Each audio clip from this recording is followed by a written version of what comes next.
Hey truckers, here is part 12 of I Have a City in an Alternate World. Let's dive into the video. Alright, stop the attack. Following Tangjin's order, the Holy Dragon City's cultivators immediately stopped shooting. At the same time, they looked vigilantly at the damaged gigantic brain. At this moment, the ground on the third floor was covered with white brain matter mixed with the broken tentacles and piled up on the flesh and blood floor under his feet. Tangjin slowly walked to the front of the shattered giant brain and discovered that the clone's face at the bottom had its eyes wide open and was bleeding from its mouth and nose. It seemed to be deader than dead. Tangjin's eyes narrowed as he looked at the twisted face that was filled with ferocity and unwillingness. A thought was swiftly spinning in his mind. The Spirit Brain Corpse King's methods were astonishing. First, it forcefully descended into the world of towers, then commanded a large number of corpse race to control the surrounding area, and later built the corpse race's tower. Decisive and far-sighted, he was worthy of being one of the 8 great corpse kings of the Corpse Clan. Tangjin never dared to underestimate such an enemy. Moreover, this Spirit Brain Zombie King was similar to Tangjin in many aspects. For example, both of them came from other planes, and they did everything they could to build their own cities in the world of Luqing. They also planned to immigrate their own people from their original worlds to the world of Luqing. The Spirit Brain Corpse King had once achieved this, but it had paid a great price. Now, the Spiritual Brain Corpse King seemed to have given up on the immigration plan and chose a more practical and convenient way to cultivate. On the other hand, Tangjin had been persevering and had never given up on the research of the soul transmission experiment. Although the Spirit Brain Corpse King was his enemy, even Tangjin couldn't help but admire the Spirit Brain Corpse King's brilliant means. However, it was also because of this that Tangjin didn't believe that the Spirit Brain Corpse King would be killed so easily. Maybe this guy had some hidden cards that he couldn't think of. It seemed like it was killed, but in fact, there was still a chance for Dongshan Mountain to rise again. If that was the case, there would be endless trouble. In the area under his control, there must be no such hidden danger, so the Spirit Brain Corpse King must be completely eliminated. Tangjin checked the remains of the Spirit Brain Corpse King again and confirmed that there was no sign of life, which meant that the Spirit Brain Corpse King's body was dead. However, for the Spirit Brain Corpse King that used the Divine Soul to descend, the most important thing was not its physical body, but its soul. A soul was shapeless and invisible. One would not be able to search for it without any special means. However, Tangjin happened to have the means to detect it. After he thought up to this point, Tangjin immediately used his thoughts to activate the spirit body searching device. Following the activation of the application, the scenery in front of Tangjin's eyes underwent a great change and entered his real vision. Under the application interface, everything was dark and all the objects looked dilapidated. Even the cultivators from the 2 cities looked strange and gloomy. Tangjin didn't pay attention to the environment that had changed drastically, but immediately began to search for the Spirit Brain Corpse King's soul. The space on the 3rd floor was not too large. Tangjin's eyes merely swept across half of the area before he discovered his target. The semi-transparent Spirit Brain Corpse King seemed to be very weak. It was now floating in the air expressionlessly, coldly looking at the people on the 3rd floor. LL news to rise at N0V/LBI/.cm. When Tangjin looked at it, the Spirit Brain Corpse King also turned its eyes to Tangjin. The 2 sides looked at each other and saw the strong killing intent in each other's eyes. Is this the divine spell, the Eye of Truth? The Spiritual Brain Corpse King was slightly stunned, as if it had not realized that Tangjin could see it. However, when it confirmed that Tangjin was looking at it and that the killing intent in his eyes was directed at it, Tangjin had already launched an attack. Since the Spirit Brain Corpse King was a spirit, Tangjin directly used the infrasonic wave generator. Damn it, what kind of divine spell is this?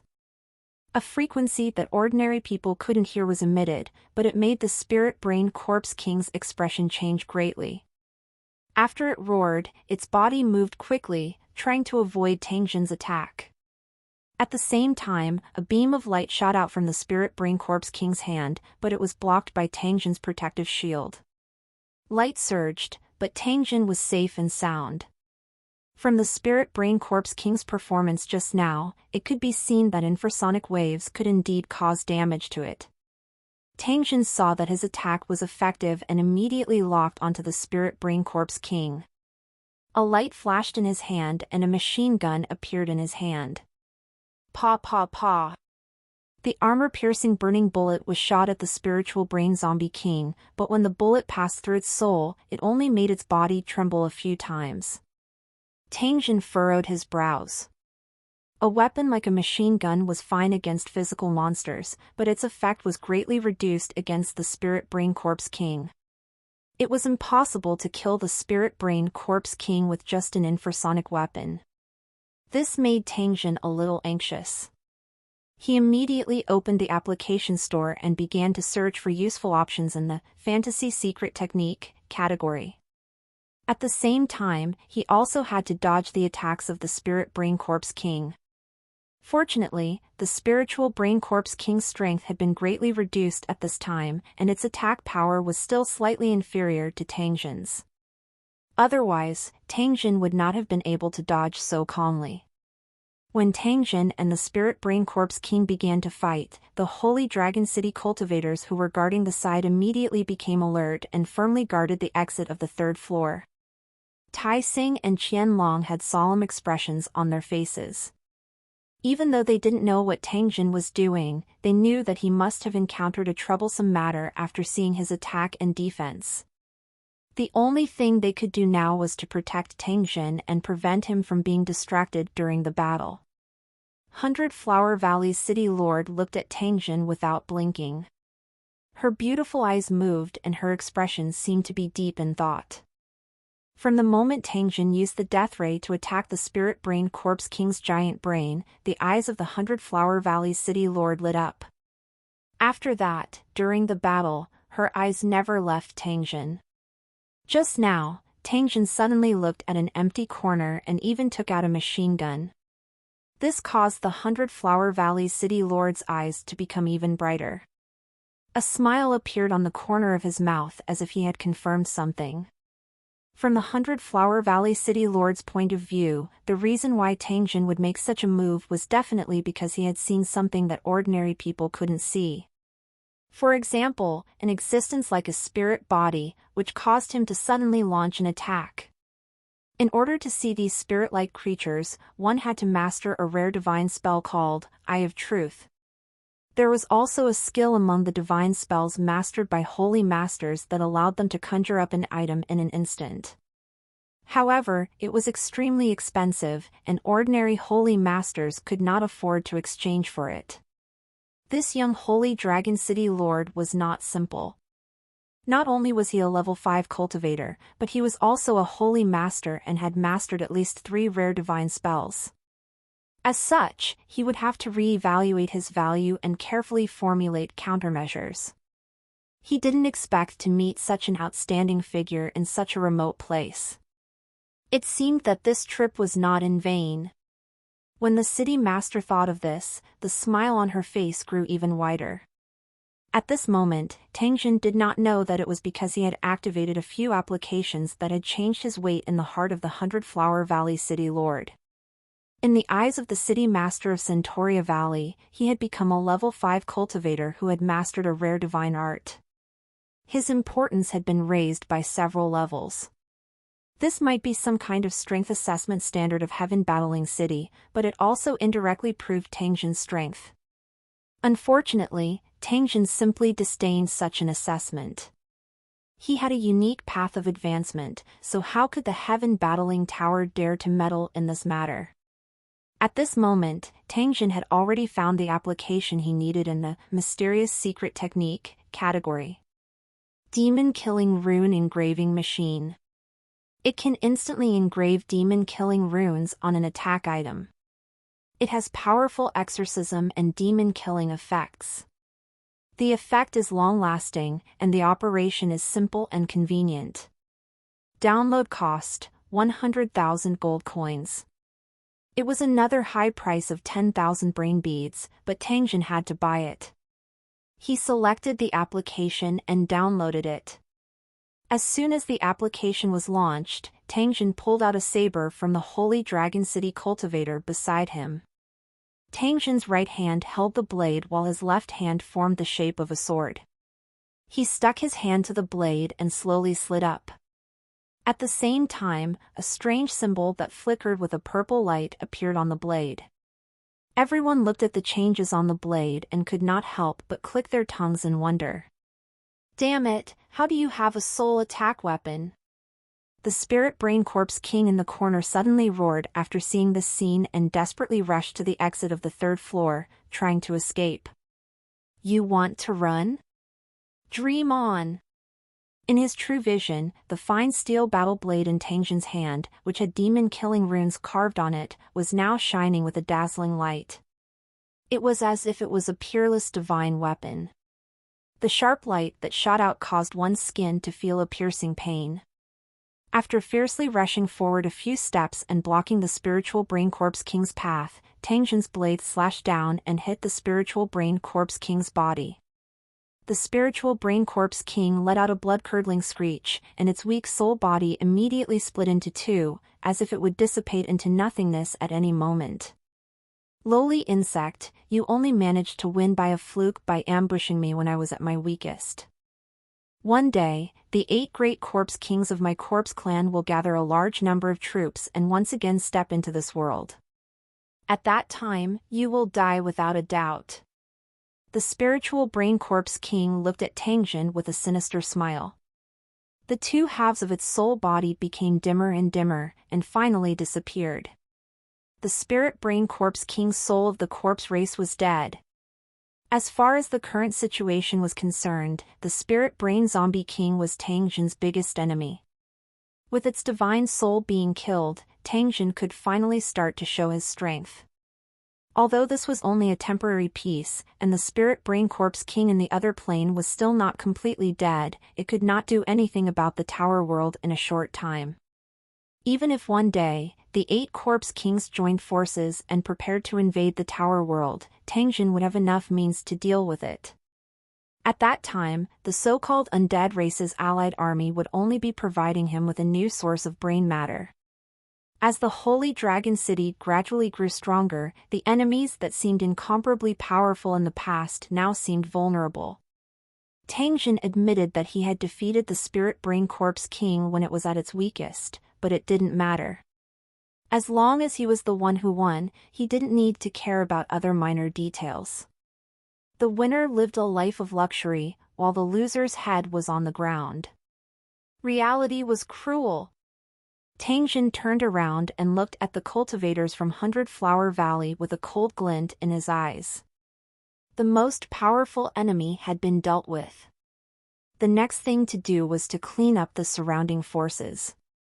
In Tangjin's heart, the most ideal outcome was to peacefully receive the resources and residents of these buildings without shedding a single drop of blood. However, this was only the most ideal ending, but things were always difficult to achieve. Since blood and slaughter were unavoidable, he would just let nature take its course. As long as his goal was great and bright, Tangjin could only try to be cruel. After following Tangjin for a long time, Qianlong immediately understood Tangjin's thoughts. At the same time, he also reacted. He silently dodged to the side and chose a seemingly ordinary position, his finger gently touching the trigger of the automatic rifle. As long as there was a slight movement in the tower of 100 Flower Valley, he could shoot from this angle and bring all the cultivators of 100 Flower Valley into his shooting range. Tai Xing seemed to be expressionless, but in reality, his muscles were already tensed up. If anything happened, he would burst out and kill the 3 cultivators from Centauria Valley closest to him. The other cultivators of the Holy Dragon City also began to move, seemingly unintentionally, and place their weapons in the most convenient places. An oppressive and murderous atmosphere slowly spread across the third floor. The cultivators of Centauria Valley also felt that the atmosphere was not right. They looked nervous and stared at the cultivators of Holy Dragon City with alert eyes.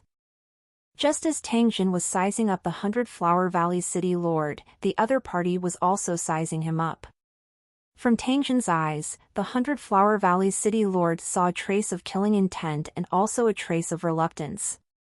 However, even more of it was a man's ambition. The city master of 100 Flower Valley knew that an ambitious man would use any means to achieve his goal. She wasn't sure if the Holy Dragon City Lord was such a person, but she didn't dare to take a gamble. Tangjin's warning was still ringing in her ears. It caused her to clearly realize that she must make a decision as soon as possible. From the moment the Corpse Clan wreaked havoc in the wilderness and Black Rock City was heavily besieged, it was time for a reshuffle in this region. Any ambitious ruler would dream of getting a share of this opportunity. And among these ambitious people, the Holy Dragon City's strength was undoubtedly the strongest. Whether it was luck or shamelessness, it was an indisputable fact that the Holy Dragon City had the power to completely destroy the Tower City of 100 Flower Valley. How long has it been since I last saw my parents? 5 years, or even longer. Perhaps it's time to return to my hometown and hand in an answer to my teacher. After thinking up to this point, the city master of Centauria Valley chuckled and suddenly felt a sense of relief. She was different from Tangjin. She built the 100 Flower Valley City only for a mission. She didn't have too many concerns in her heart. At this moment, the mission should have ended. Regardless of whether the 100 Flower Valley City Master was willing or not, she had no other choice. Now that the Spirit Brain Corpse King has been killed by you, I wonder what the Holy Dragon City Master wants to do next? 100 Flower Valley's City Lord said in a soft voice. Her expression was very indifferent, causing Tangjin, who was still a little hesitant in his heart, to be slightly startled. It was impossible for this woman to not see his killing intent, but her attitude at this time was obviously very relaxed. What did she mean? Tangjin bent over and picked out a brain bead from the remains of the Spirit Brain Corpse King. He looked at the halo scattered on it and nodded in satisfaction. After finishing this matter, Tangjin turned to look at the 100 Flower Valley City Lord. He lightly smiled and said, "Perhaps now is not the best time to make a choice, but I think you should make a choice. It's not for your own sake, but for the sake of the residents of your city. In fact, I've already made my choice. I just don't know if Holy Dragon City has enough residential space." The city lord of 100 Flower Valley looked at Tangjin and gave her answer. Tangjin took a deep look at the other party when he heard this. He gently nodded, "You don't have to worry about this, because very soon, Holy Dragon City will have a third-grade main city and at least 2 auxiliary cities, and 2 of the auxiliary cities will also be third-grade." The eyes of the 100 Flower Valley City Master flashed, and she praised sincerely, "The Holy Dragon City Master is so bold, this little sister is impressed."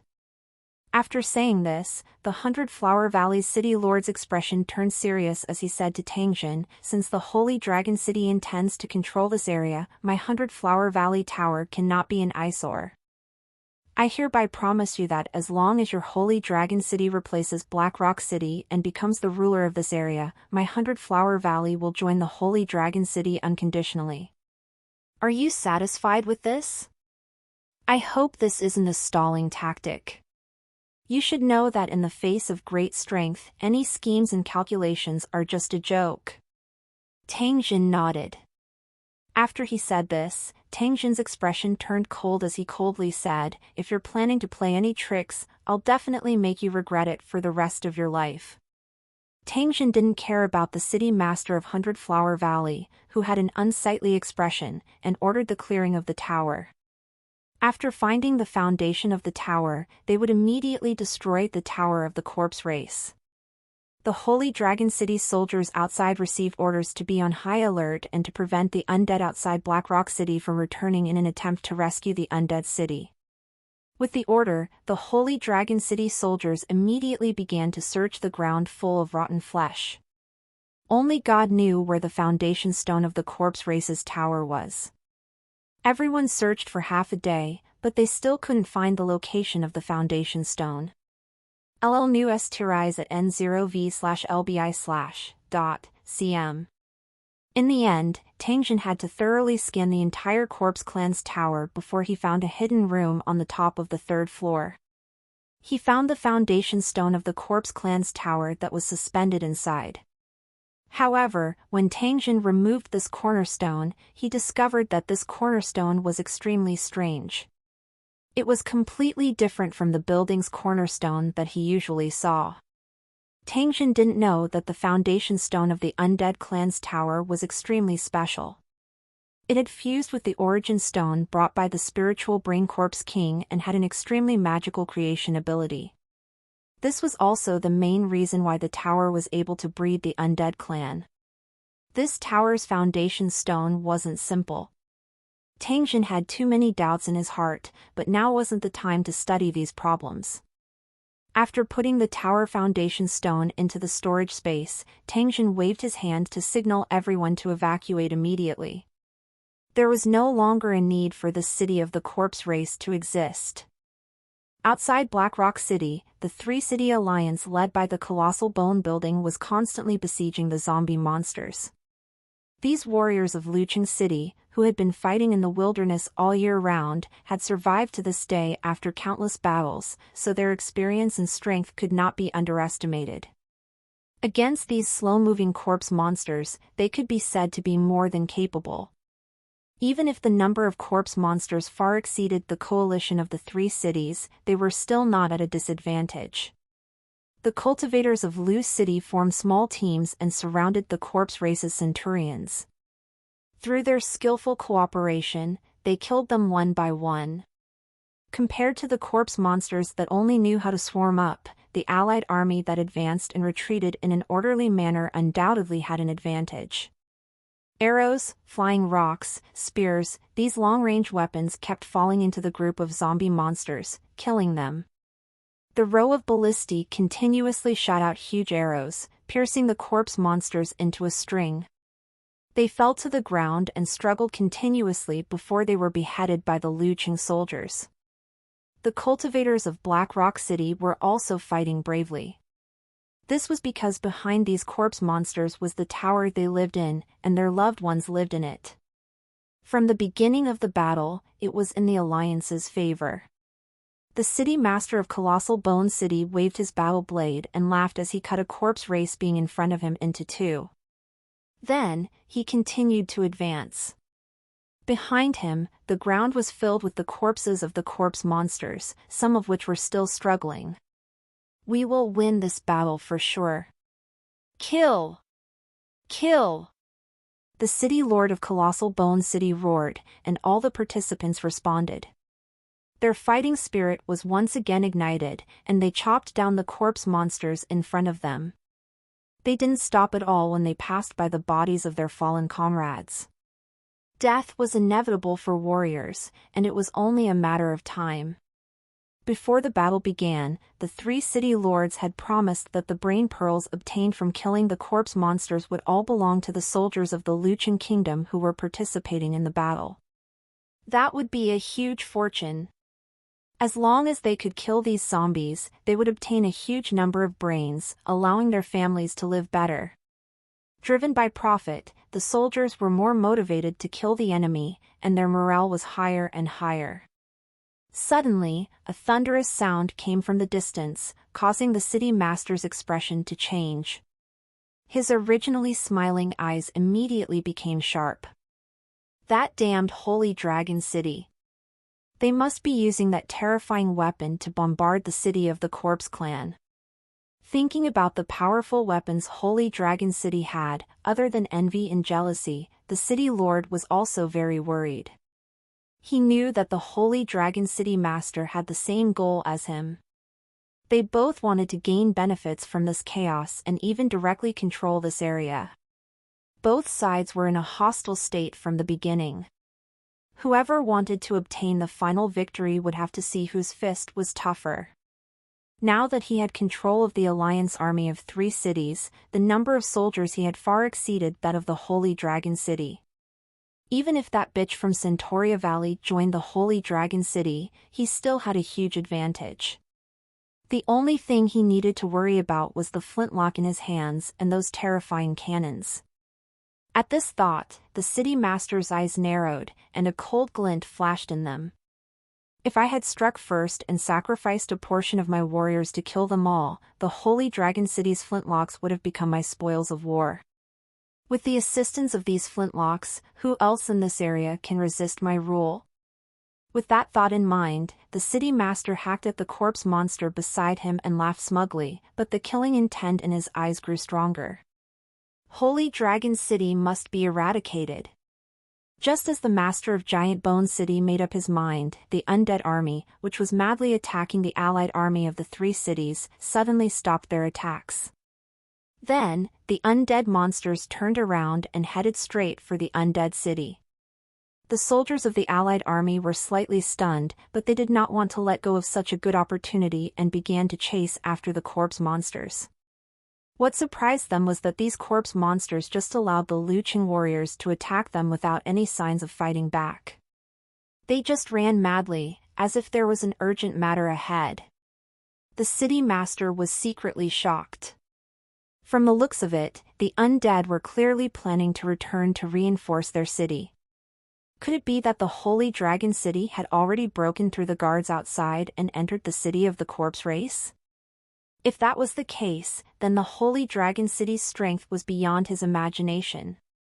However, the more it was like this, the more Holy Dragon City could not be left alive. It must be completely eradicated. After sending out a group of warriors to chase after the corpse monsters, the city lord of Giant Bone City turned to look at Black Rock City, which was not far away, and a cruel smile appeared on his face. Now that the siege on Black Rock City has been lifted, it's time to execute our plan. Following behind him, the city masters of Redwater City and Earth Valley City looked at each other and nodded at the same time. Read the latest stories novilbin.com. As the secret signal was sent, the cultivators from the 3 cities who were fighting side by side suddenly turned hostile and began to attack the cultivators from Black Rock City beside them. They used a strange powder to attack the cultivators from Black Rock City, causing them to instantly become exhausted. Other than a small number of cultivators who managed to escape, the rest of the cultivators were captured. After the cultivators from Black Rock City were detained, the Alliance army of the 3 cities immediately charged towards Black Rock City and surrounded it tightly. In Black Rock City, the expressions of the citizens of Black Rock City, who were originally celebrating the defeat of the undead army, changed. They could see a strong killing intent on the faces of the soldiers who surrounded the city.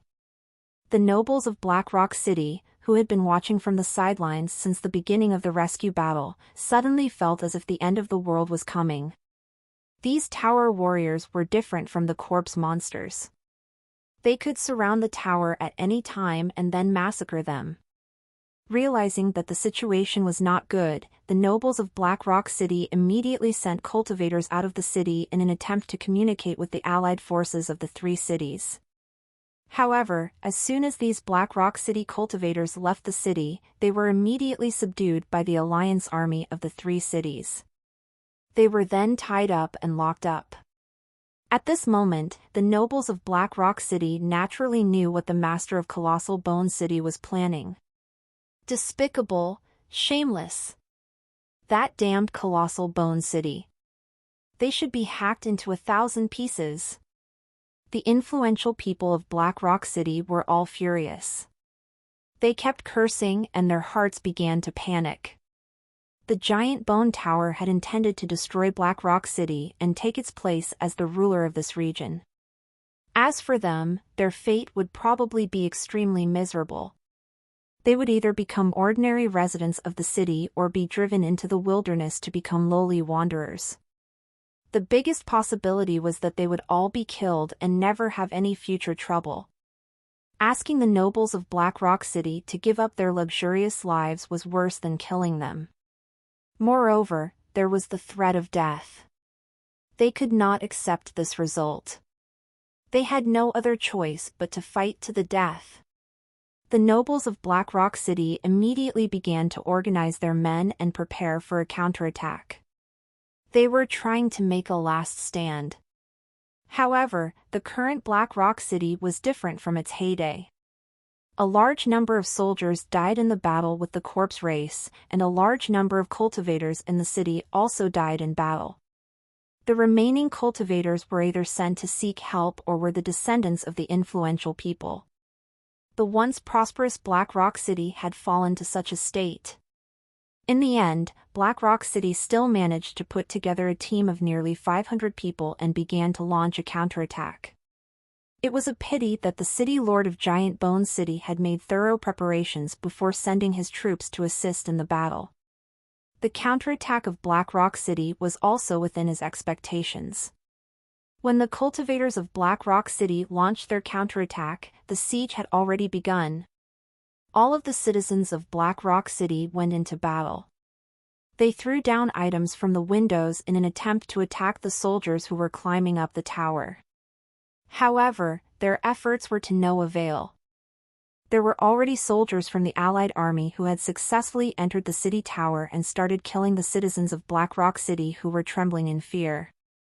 At the city gate of Black Rock City, more than 500 soldiers of the mixed army of Black Rock City who had rushed out of the city gate were met with a head-on attack.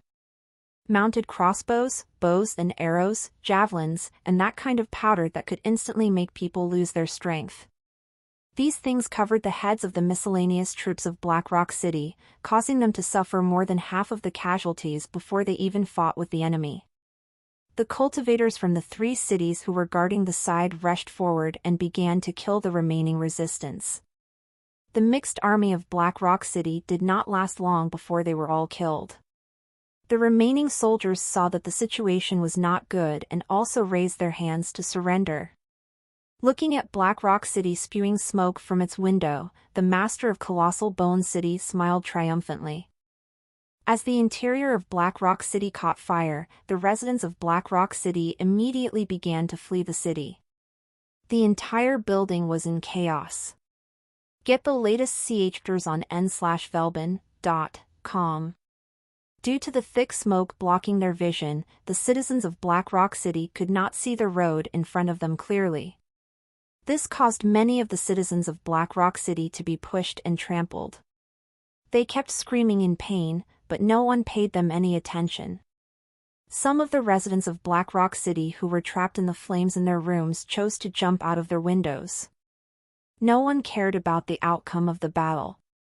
Black Rock City, which had been passed down for thousands of years, was now heading towards destruction. No one could save its fate. The disheveled citizens of Black Rock City swarmed out of the city gates and were soon controlled by the allied forces of the 3 cities. They looked at the thick smoke billowing from Black Rock City behind them and cried out in pain. The destruction of Black Rock City meant that they would become wanderers in the wilderness, living a precarious life and could lose their lives at any time. Even though Black Rock City was rotten, at the very least, it provided them with a place to stay. However, the burning fire had taken everything away, and they were destined to be homeless. More and more citizens of Black Rock City ran out of the city gates. Their faces were covered in black soot and their clothes were in tatters. Many of them had wounds of varying depths on their bodies. The refugees from Black Rock City were gathered together and locked up. They sat on the ground in a daze and cried endlessly. The number of residents sitting on the ground was only 2/3 of the original number. As for the remaining 1/3, the chances of survival in the fire were slim. The warriors of the 3 cities alliance who were besieging Black Rock City were indifferent to the situation.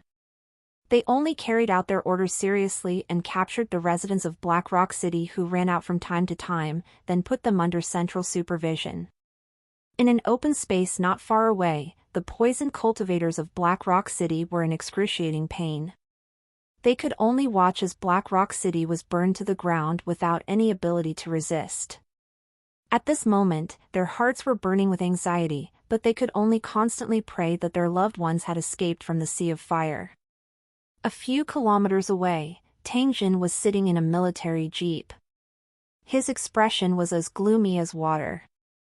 Through the map view, he had already seen everything that had happened in Black Rock City. He wanted to stop it, but he was powerless. Tang Jin had never imagined that Black Rock City would end in such a manner. This had caused his original plan to be ruined. People often say that plans can't keep up with changes, and this was exactly what was happening in front of them. Although Tang Jin had already seen through the city master's plan, he did not expect him to be so impatient and so ruthless. He did not leave any room for retreat for Black Rock City. Tang Jin had originally planned to destroy the Undead Clan City before dealing with the matters in Black Rock City. However, he did not expect that the undead army surrounding Black Rock City would be recalled by the Spirit Brain Corpse King. This caused the allied forces of the three cities to attack Black Rock City in advance. One wrong move and he would lose the entire game. The city lord of Colossal Bone City had helped Tang Jin destroy Black Rock City, but he had also caused a large number of Black Rock City's residents to die in the Sea of Fire. This was undoubtedly an infuriating matter for Tang Jin, who was in urgent need of residents. As the main conspirator of this matter, Tang Jin had already labeled the city lords of the Three Towers as dead in his heart. Because of the death of the Spirit Brain Corpse King, the army of the undead that had always been under its control immediately broke out in chaos. The undead monsters that returned to rescue began to run around, and even the undead had a face of fear, quietly escaping into the depths of the wilderness. The warriors of the allied army of the three cities who were chasing after the corpse monsters were now tied up by the Holy Dragon City's warriors and were slowly moving forward with the convoy. Some of them tried to resist, but the Holy Dragon City's soldiers shot them dead and threw them into the wilderness. The actions of the three-city coalition army made Tang Jin extremely angry. Therefore, he didn't show any mercy to those dishonest soldiers of Lucheng City. Attention all Holy Dragon City soldiers. When you receive the order to attack later, no one is to hold back. Otherwise, you will be punished by military law. After Tyson gave the order, he glanced at the 1,000 dragons and said in a deep voice, "It seems that the city lord is really angry this time. Those three towers are going to be in big trouble." With a cigarette in his mouth, Qianlong glanced at the Lucheng warriors who were tied up behind him and sneered, "The city lords of the three towers deserve to die, but it was a pity for the cultivators of the towers. If they had joined the Holy Dragon City, it would have increased the strength of the Holy Dragon City by a lot. I hope they don't resist too much, so I can have an excuse to show mercy." Tai Xing shook his head after hearing this. Although he also had the same plan and wanted to increase his men, if the Lucheng soldiers of the allied army didn't know what was good for them, he didn't mind starting a massacre. How could they be willing to surrender without seeing the Holy Dragon City's strength? The convoy moved forward slowly, and they were getting closer and closer to Black Rock City. The allied army of the three cities had already discovered the Holy Dragon City's convoy. However, they had not received any orders from the Giant Bone City's lord, so they had not made any moves for the time being. They only looked at the Holy Dragon City's people with vigilance. Perhaps the city lord of Colossal Bone City was planning to paralyze Holy Dragon City and then wait for an opportunity to kill the Holy Dragon City's warriors. The alliance army of the three cities did not move, but that did not mean that the Holy Dragon City did not react. When they were less than 50 meters away from the alliance army of the three cities, a dozen machine gunners on the Holy Dragon City's wasteland war chariots opened fire at the same time. The whistling bullets instantly fell on the defenseless coalition army of the three cities, and blood and flesh splattered everywhere. In the blink of an eye, hundreds of people were killed or injured in the panic of the coalition army of the three cities. The gunshots stopped, but the wilderness suddenly quieted down. Everyone looked at the Holy Dragon City's convoy in horror, their eyes full of fear. Looking at the casualties on the ground, the soldiers of the Three-City Alliance were shocked and angry. They hated the Holy Dragon City's sudden attack, but they were also shocked by the power of the machine guns. For a moment, they stood frozen on the spot, not knowing what to do. Holy Dragon City Master, are you crazy? The city lord of Colossal Bone City bellowed in anger. He then rushed over, and when he saw the dead and injured on the ground, he immediately bellowed in anger. Tangjin jumped down from the car and coldly glanced at the city lord before gently waving his hand. Beat him up!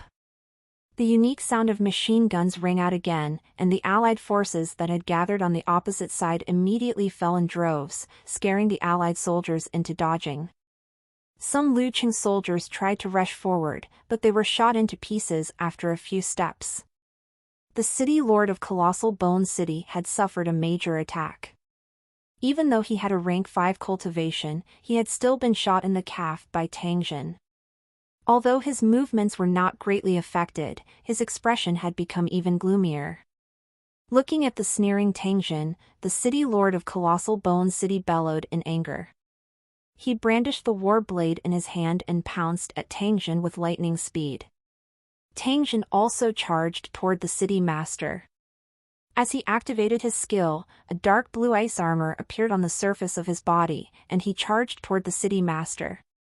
When the city lord saw the ice armor on Tangjin's body, he knew that he had already activated a cultivator's skill, and he hurriedly dodged to the side. However, just as the city lord stabilized himself, he suddenly realized that Tangjin had disappeared, causing him to be greatly shocked. An invisible enemy was the most terrifying. Tangjin's disappearance had brought him enormous pressure. Just as the city lord was about to search for Tangjin's location, he suddenly felt a wave of killing intent envelop him. Before he could react, a blue ice blade had pierced through his chest. Damn it, how can he be so strong? The giant Bone City Master's face was filled with unwillingness. He first felt a chill in his chest, then a pain in his neck, and then a large head flew up. In just a few seconds, Tangjin had killed the city lord of Colossal Bone City. Tangjin, who was wearing a blue ice armor, walked to the head of the city lord and used his ice blade to pick it up. He then roared, "The city lord of Colossal Bone City is dead. Who else dares to be unconvinced?" The giant Bone City Master, who had a cultivation of rank 5, was killed in an instant. This caused the allied army of the three cities to immediately fall into a panic.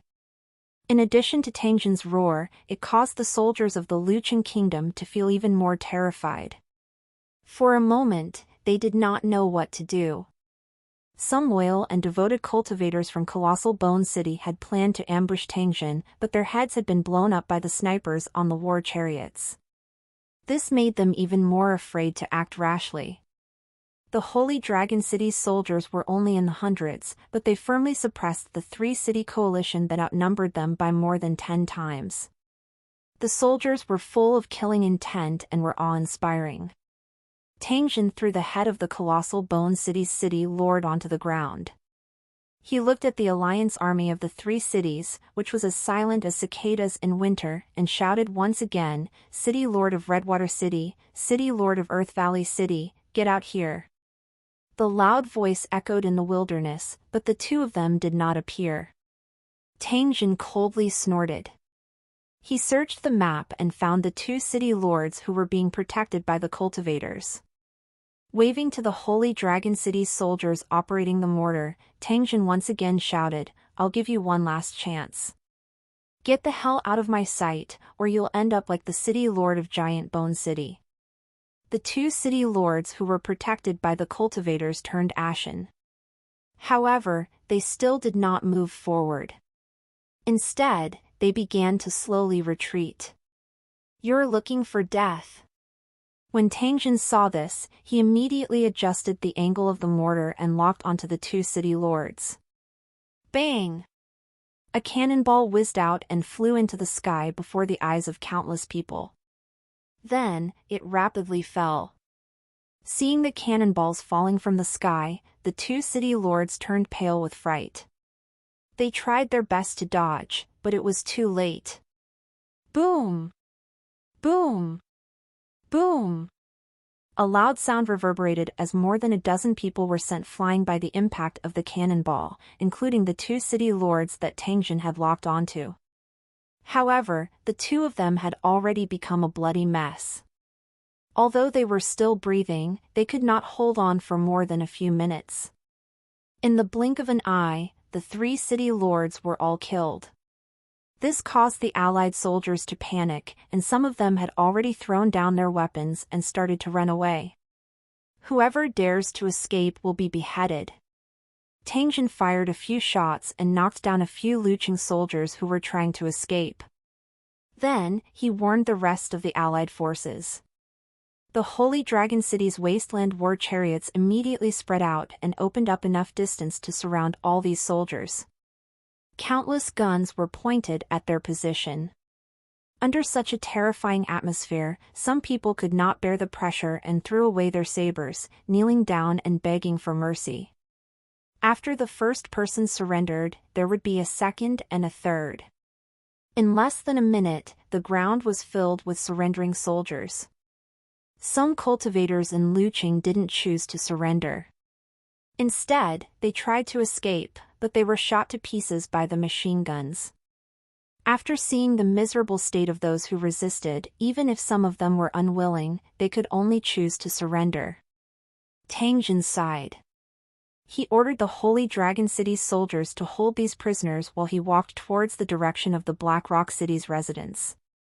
Tang Jin frowned slightly when he saw the miserable faces of the citizens of Black Rock City. Originally, he had planned to gather all the nobles in Black Rock City and kill them, but it seemed that there was no need for that now. The mayor of Colossal Bone City had already solved this problem for him. Get latest Devil CHPTers on nve.lbj/n.c/m. Where is the governor of Black Rock City? I want to see him. Tang Jin walked to the front of a citizen of Black Rock City and asked him in a loud voice. The resident shook his head with a trace of sorrow on his face. Perhaps a relative had died in the fire. Who knows where the governor of Black Rock City is? Hurry up and tell us. Kill! Tai Sing shouted at the top of his lungs, then he looked around with a face full of killing intent. One of the citizens of Black Rock City stood up and said in an uneasy voice, I saw the city lord, but he didn't escape with us. He's Wu Fu. But what? Don't worry, I won't blame you. Tang Jin said to the citizen of Black Rock City with a smile. Seeing Tang Jin reveal a smile, that Black Rock City residents' courage increased by a lot. He continued, I saw the city lord laughing and crying, locking himself in the city lord's hall and never coming out again. After saying this, the resident sat down on the ground. However, the scene he described caused many of the residents of Black Rock City to sob softly. Tang Jin nodded his head. He turned around and looked at the Black Rock City, which was covered in thick smoke. He was speechless for a long time. It did not matter whether the governor of Black Rock City was a qualified governor or how rotten the city he ruled was. However, at the last moment when the city tower was destroyed, he still chose to die together with the city.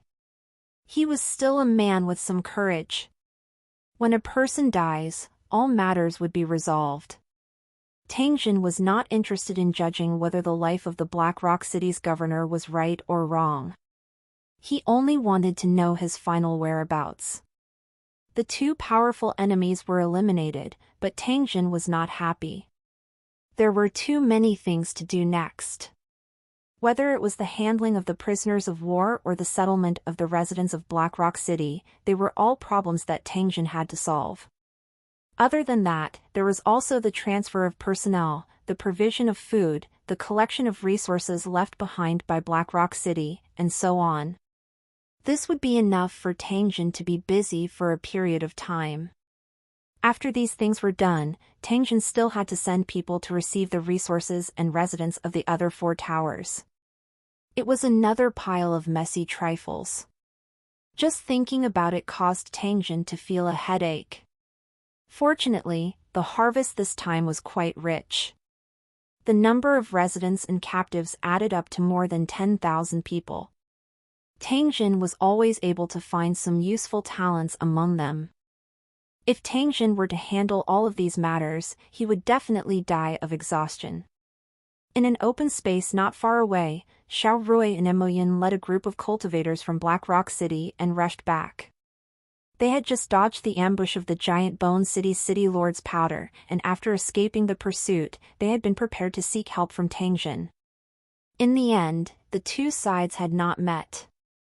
When they saw the thick smoke rising from Black Rock City, they immediately charged back, only to find that Black Rock City had already ceased to exist. After finding their relatives among the residents of Black Rock City, Xiao Rui and Emo Ran walked to Tangjin and asked him what they should do next. From this moment on, the 2 of them had already regarded themselves as Holy Dragon City's residents. They naturally had to obey Tangjin's orders. Mr. Meruan is in charge of appeasing the residents and explaining the benefits of Holy Dragon City to them to make sure that they don't overthink things. Xiao Rui, you will be in charge of commanding the Black Rock City cultivators and helping the Holy Dragon City soldiers to look after the captives. If anyone dares to cause trouble, kill them immediately. Unusual times called for unusual things, and Tangjin was not allowed to be merciful. There were many things that Tangjin wanted in Black Rock City that was filled with thick smoke. For example, the meat worms and mushrooms in the underground space, the foundation of the city, and the wealth that Black Rock City had accumulated over the years. However, after this fire, how many things would be left? When Tangjin thought of this, his heart twitched in pain, and he wished he could kill that damned colossal Bone City Lord once more. Forget it, I'm lucky to have it, but I'm not fated to have it. Let's not think about those troublesome things. I'll see what's left in Black Rock City after the fire is extinguished.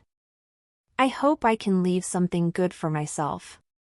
When the fire in Black Rock City finally stopped, Tangjin brought Xiao Rui and the others into the city. After the raging fire, the originally majestic and tall Black Rock City had been completely reduced to ruins. The pungent smell of smoke made it difficult for people to breathe. Wherever they walked, they would stir up a cloud of dust. The interior of the building was full of burn marks, and it was charred black. One could no longer see its former glory. After seeing this scene, Xiao Rui couldn't help but let out a soft sigh, a trace of sadness in his eyes. Personal grudges aside, he had lived in Black Rock City for many years. It would be a lie to say that he did not have any feelings for it. Tangjin patted little Rui's shoulder as a form of comfort. However, he didn't say anything and just walked in the direction of the basement. In the underground space of Black Rock City, there were flesh worms and mushrooms that he urgently needed. They would be of great help in alleviating the food supply. Following the familiar path, Tangjin soon saw the huge potatoes growing in the mud pool. The flesh worm and the mushroom were also safe and sound. Although the underground space was filled with a faint smoke, the flames did not spread to this place. This caused Tangjin to let out a long sigh of relief. Since the food source in the underground space had not been damaged, the next thing to do was to transport all these things back to Holy Dragon City. After thinking of this, Tangjin immediately arranged for people to move all the substitute food out of the basement and immediately send them to the Holy Dragon City for settlement. However, the means of transportation had become a big problem. The Holy Dragon City's chariots were mainly used for combat and could only transport a very small number of resources. Moreover, they were used to guard prisoners of war, so they could not be used easily. Although the other 4 turrets had some livestock to transport supplies, they could not guarantee that they had enough capacity. Fortunately, there were still a large number of residents of Black Rock City. With their help, he believed that they should be able to transport all the substitute food in the entire underground space. After arranging the food transportation problem in the underground space, Tang Xin and the others began to search the entire Luqing under Xiao Rui's lead. The brain pearl was unafraid of the burning of fire, so it should be able to be preserved. This was also the main search target. The search began from the bottom and gradually went up. From time to time, they would see the dead bodies of Black Rock City residents in the corridors and rooms. Whenever this happened, a temporary group of Black Rock City residents would carry them away and send them to the large pits dug outside the city. The citizens of Black Rock City who were in charge of transporting the goods were all mournful. Many of the citizens who had met with misfortune were familiar faces, and some of them were even family and friends. The sudden change and the destruction of their homes made every citizen of Black Rock City feel terrible. After seeing this, Tang Xin suddenly felt grateful to the city lord. The fire he had lit had helped Tang Xin avoid a lot of trouble. In this way, not only could Tang Xin achieve his goal, he could also eliminate the hatred of the citizens of Black Rock City towards him. All he needed to do was to sit back and enjoy the fruits of others' labor. As they searched higher and higher, more and more wreckage was discovered. They were all residents of Black Rock City who did not manage to escape in time. Read the latest stories en novelbin.com. A large metal door blocked their way, and the Holy Dragon City cultivators used tools to pry it open. After passing through the iron gate that separated the ordinary citizens from the aristocrats of Black Rock City, Tang Xin entered the high-class residential area that the citizens of Black Rock City had mentioned. The residents of the tower were all from influential families in Black Rock City. One iron door, two worlds, showing the superiority of the rich and powerful. However, after the fire started, the iron gate became the biggest obstacle to the nobles' escape. Countless wreckages were piled up in the passage in front of the iron gate. One could imagine how many people had wanted to escape from this place, but the panic and the thick smoke had become a curse, preventing them from crossing the threshold. In fact, even if they managed to escape through the metal door, the sea of fire was still waiting for them outside. Tang Xin saw the city lord of Black Rock City in the city lord's hall that had been turned into ashes. However, his limbs were twisted as he fell to the ground. He had died a long time ago. The supreme ruler of Black Rock City had used this method to walk down the path of destruction with his own city. Tang Xin carefully sized up this enemy that he had never met before. In fact, he looked down on the actions of the Black Rock City lord. It was said that the governor of Black Rock City was also a rank 5 expert. However, he did not have the courage to fight his enemy. Instead, he chose to end his life in such a cowardly manner. Perhaps to the governor of Black Rock City, who had been pampered since he was young, the so-called cultivation level was just a way to show off his status. For a city lord who did not lack resources, it was not difficult for him to accumulate his cultivation to rank 5. However, what made Tang Xin feel rather strange was that it was said that the governor of Black Rock City had never stepped into an area where ordinary citizens lived in his entire life. The number of Black Rock City's residents who had seen his appearance could be counted on one hand.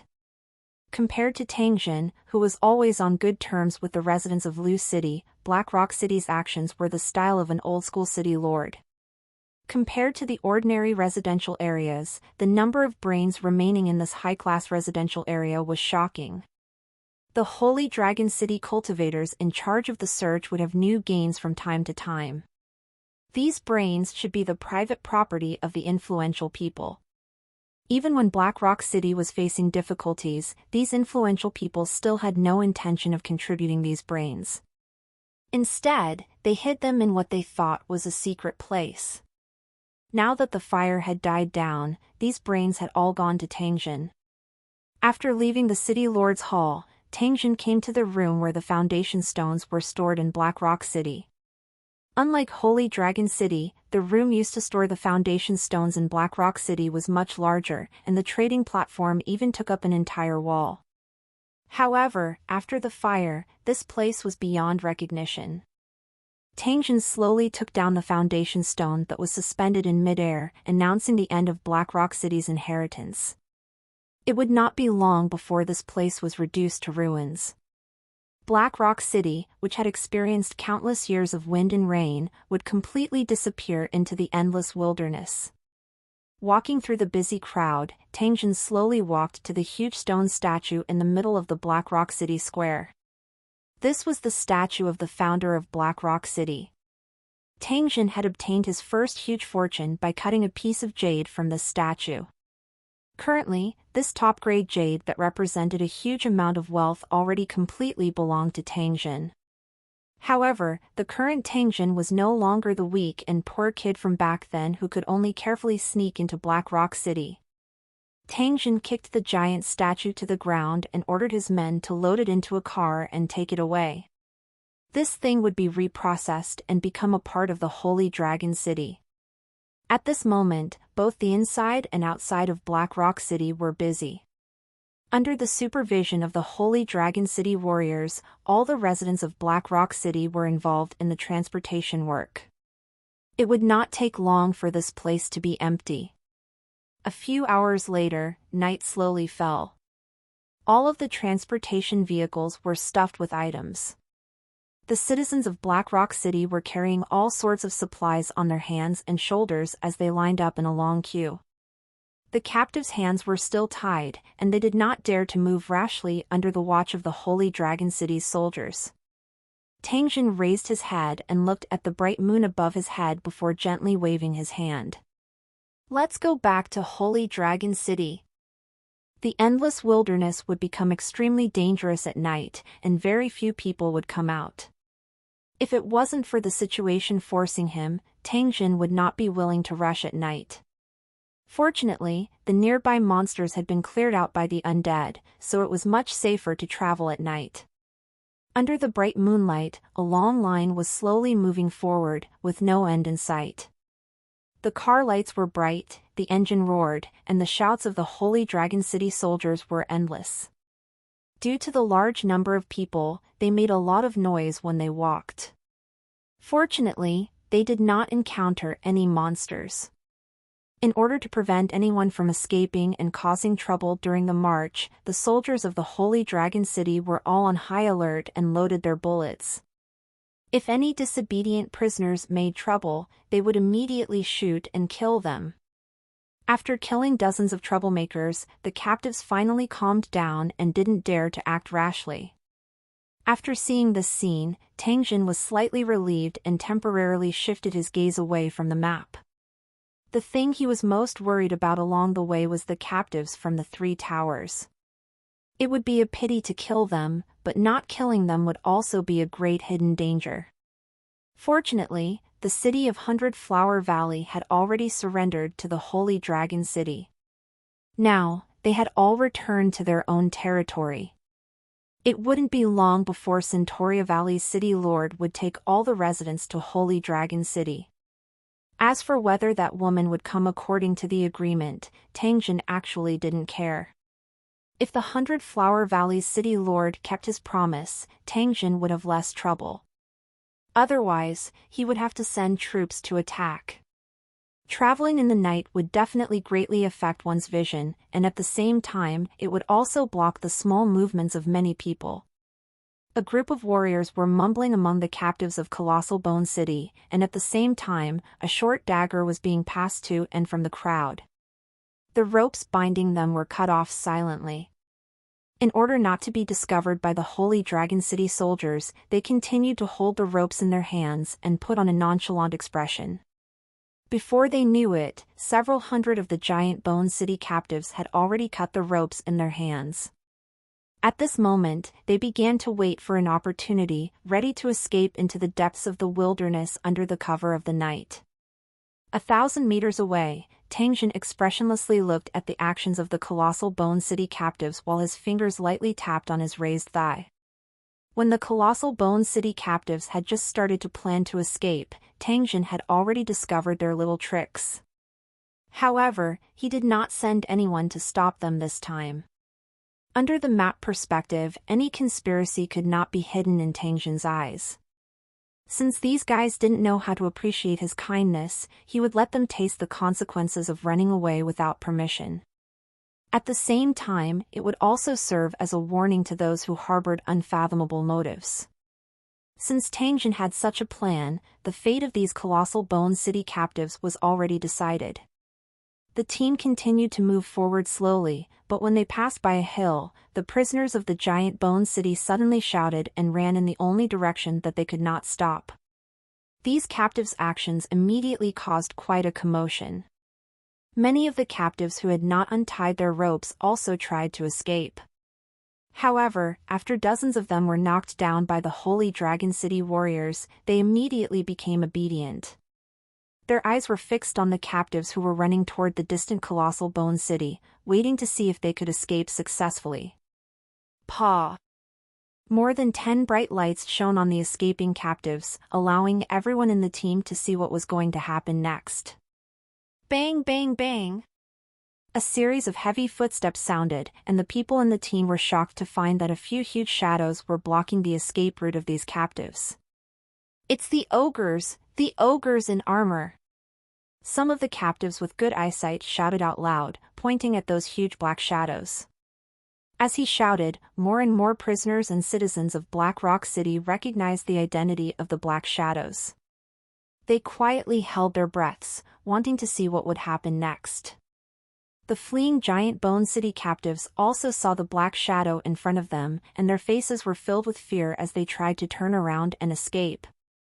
A huge fear of death shrouded their hearts, making their legs tremble. But before they could turn around, the ogre's huge clubs whistled through the air and smashed into the bodies of the giant Bone City captives. Bang, bang, bang! A series of dull thuds could be heard. It was the sound of the spiked club smashing into bodies. It was mixed with the shrill cries of the prisoners from Colossal Bone City and the sound of bones being broken. It filled the wilderness that was shrouded in the night. Under the bright lights, 5 huge ogres were trampling on the captives of giant Bone City. They waved their spiked clubs, which were filled with bits of flesh and organs, and easily crushed the captives of the giant Bone City. Blood and flesh flew everywhere, and screams of pain could be heard. When the last giant Bone City captives had exploded, the ogres, under Big Bear's command, licked the meat off their spiked clubs and once again hid in the night. All that was left were broken limbs and bones scattered all over the ground. The prisoners of giant Bone City who had tried to escape had all been killed, and the team continued to move forward. However, the tragic scene that had just happened was clearly displayed in the eyes of the onlookers, causing them to shiver. When they thought of the tragic fate that would befall them if they were to escape, all of them extinguished the plans in their hearts and obediently followed the order to continue on their way. With the escape of the colossal Bone City captives as a precedent, there were no more accidents along the way. The bloody massacre in Holy Dragon City had already successfully intimidated these captives and the citizens of Black Rock City. 7 sit envelb/n. C/m for L test vels. At noon on the 3rd day, the long journey finally arrived at Holy Dragon City. Looking at the tall blood-colored walls, all the Holy Dragon City soldiers heaved a sigh of relief. They had been exhausted from the journey. After seeing the Holy Dragon City's convoy appear, there were already soldiers who opened the city gates to welcome Tangjin and the rest who had returned triumphantly. The exhausted captives and citizens of Black Rock City began to slowly walk through the gates of Holy Dragon City, but their mood became extremely depressed. The huge city wall would only make them feel sad, because this was an impassable moat, which completely extinguished their thoughts of escaping. Tangjin stood beside the Holy Dragon City's city walls and looked at the captives and residents that were swarming into the city like ants. He also felt a sense of relief. This time, by sending out troops to assist in the battle, not only did they eliminate the hidden danger of the corpse race, they also resolved the problem of Black Rock City, and also gained a large number of residents and captives. As long as they were slowly appeased and converted, these people would become a part of Holy Dragon City, contributing to the city's strength. The next thing to do was to separate the captives from the citizens of Black Rock City. The captives would be locked up in temporary cages, and the citizens of Black Rock City would be forced to work under the watch of the soldiers.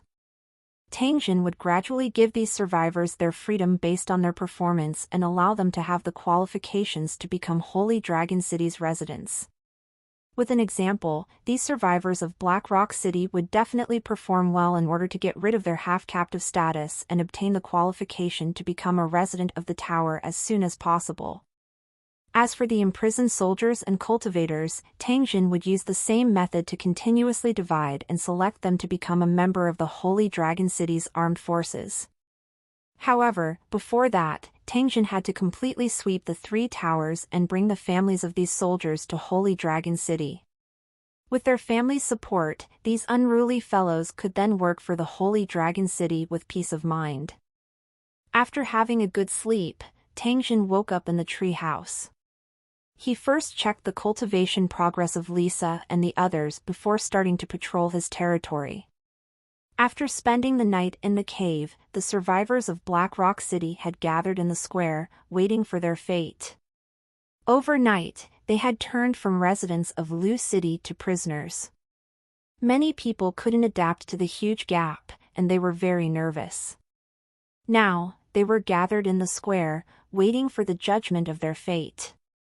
While the refugees of Black Rock City were having wild thoughts, the residents of Holy Dragon City were so busy that their feet were smoking. They had too many things to do. The first thing he had to do was to register the citizens of Black Rock City, do a head count, and find out what they were good at. Due to the large number of people, Tangjin had no choice but to select a group of literate residents from the survivors of Black Rock City and let them help him register. Tangjin had specially granted the families of the Black Rock City's cultivators who had submitted to the Holy Dragon City the right to become reserve residents in advance. This made the Black Rock City cultivators who had surrendered to Mo Ran and Xiao Rui secretly feel grateful. Other than that, the survivors of Black Rock City would begin to join the construction work of Holy Dragon City after understanding their own strengths. Under the watch of the Holy Dragon City's soldiers, the registration process was carried out in an orderly manner. Anyone who had completed the registration could receive a portion of food and then gather in the designated area to eat. Tangjin had his own plans for the work arrangements of these residents. He first picked out the residents who were originally in charge of planting the giant potatoes in Black Rock City and had them try to cultivate the crop in the cave. After that, it was time for the residents to plant mushrooms and rear meat worms. They would also conduct experiments in the pitch-black cave that Tangjin had ordered people to transform. They wanted to see if these 2 things could be cultivated after leaving Black Rock City and provide a substitute for food. The remaining survivors of Black Rock City would be involved in the planting and construction work, which would also require a lot of manpower. In the valley behind the Holy Dragon City, there was a huge piece of uncultivated land. Their mission was to turn this place into fertile land and then sow a large number of grain crops. At the same time, the cleaning of the Flashing Gold Tribe Sanctuary could also be accelerated. After the cleaning was completed, Tangjin could prepare for the upgrade of the Level 3 building. Other than these tasks, the Holy Dragon City also had to send warriors to take over the 3 towers, including Giant Bone City, and bring all the residents back to the Holy Dragon City. As he thought about it, Tangjin suddenly felt that the available manpower was really too little. The work that needed to be done was really too much. There was no use in being anxious about some things. Tangjin also understood this principle. Therefore, he only needed to do the work at hand. After shifting his attention away from the refugees of Black Rock City, Tangjin headed towards the cave where the cultivators from the 3 cities were imprisoned. He wanted to see if they were still obediently staying there. In front of the cave where these captives were locked up, there were currently 2 Holy Dragon City soldiers guarding it. After seeing Tangjin, the 2 of them immediately stood up and saluted. Get latest double CHDers on NVE/LBJ/N.C/M. After chatting with the 2 soldiers for a while, Tangjin slowly walked into the interior of the cave. The interior of the huge cave was brightly lit, illuminating every corner. The illumination system of the glitter gold race was the most valuable here, preventing those with evil intentions from hiding their little tricks in the dark. On both sides of the cave, there were countless small caves. They were originally used to store goods, but now they were used to hold these prisoners. Out of safety considerations, the soldiers of the Lucheng kingdom were thrown into disorder and reorganized to minimize the possibility of them colluding with each other. Tang Jin was very clear about the thoughts of these soldiers.